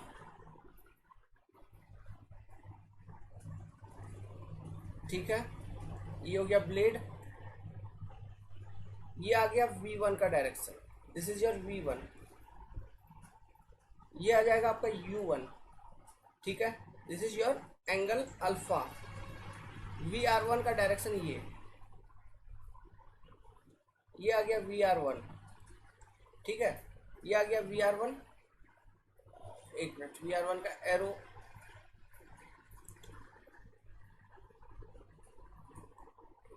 जस्ट मिनट, ब्लेड को भी चेंज करना होगा ना, डायग्राम अच्छे से बनाइए।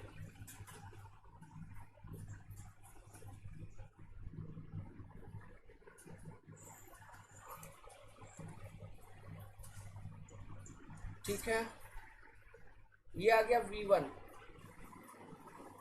ये आ गया आपका स्मूथ एंट्री के लिए VR1,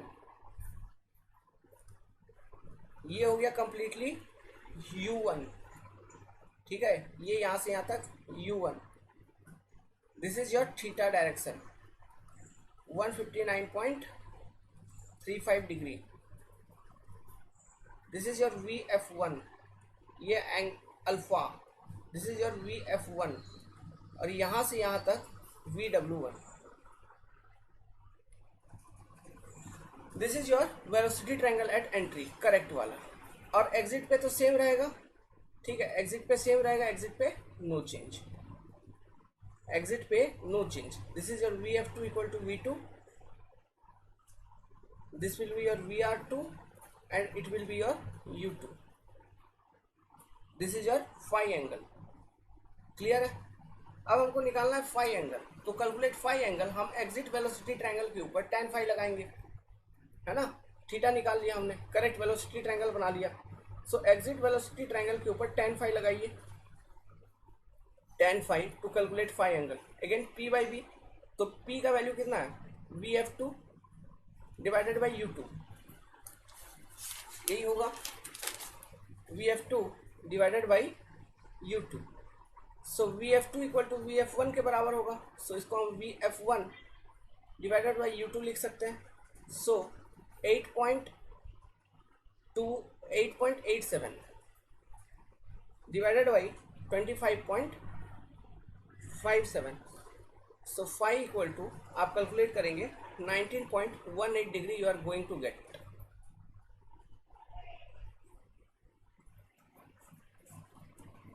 समझ रहे बात को। सो इस तरह से क्वेश्चंस होते हैं सॉल्व आपका एक्सियल फ्लो रिएक्शन टरबाइन के केस में, जो कि होता है सेम। यहाँ पे जितने भी फॉर्मूलाज हम यूज करेंगे सारे फॉर्मूला सेम होंगे जो रेडियल फ्लो रिएक्शन टरबाइन के केस में हमने डेवलप किया था, सारा यहाँ पे सेम होगा, वही सब इक्वेशंस यहाँ पे यूज होंगे, उन्हीं को यूज करके कैलकुलेशन हमको करनी होती है, ठीक है।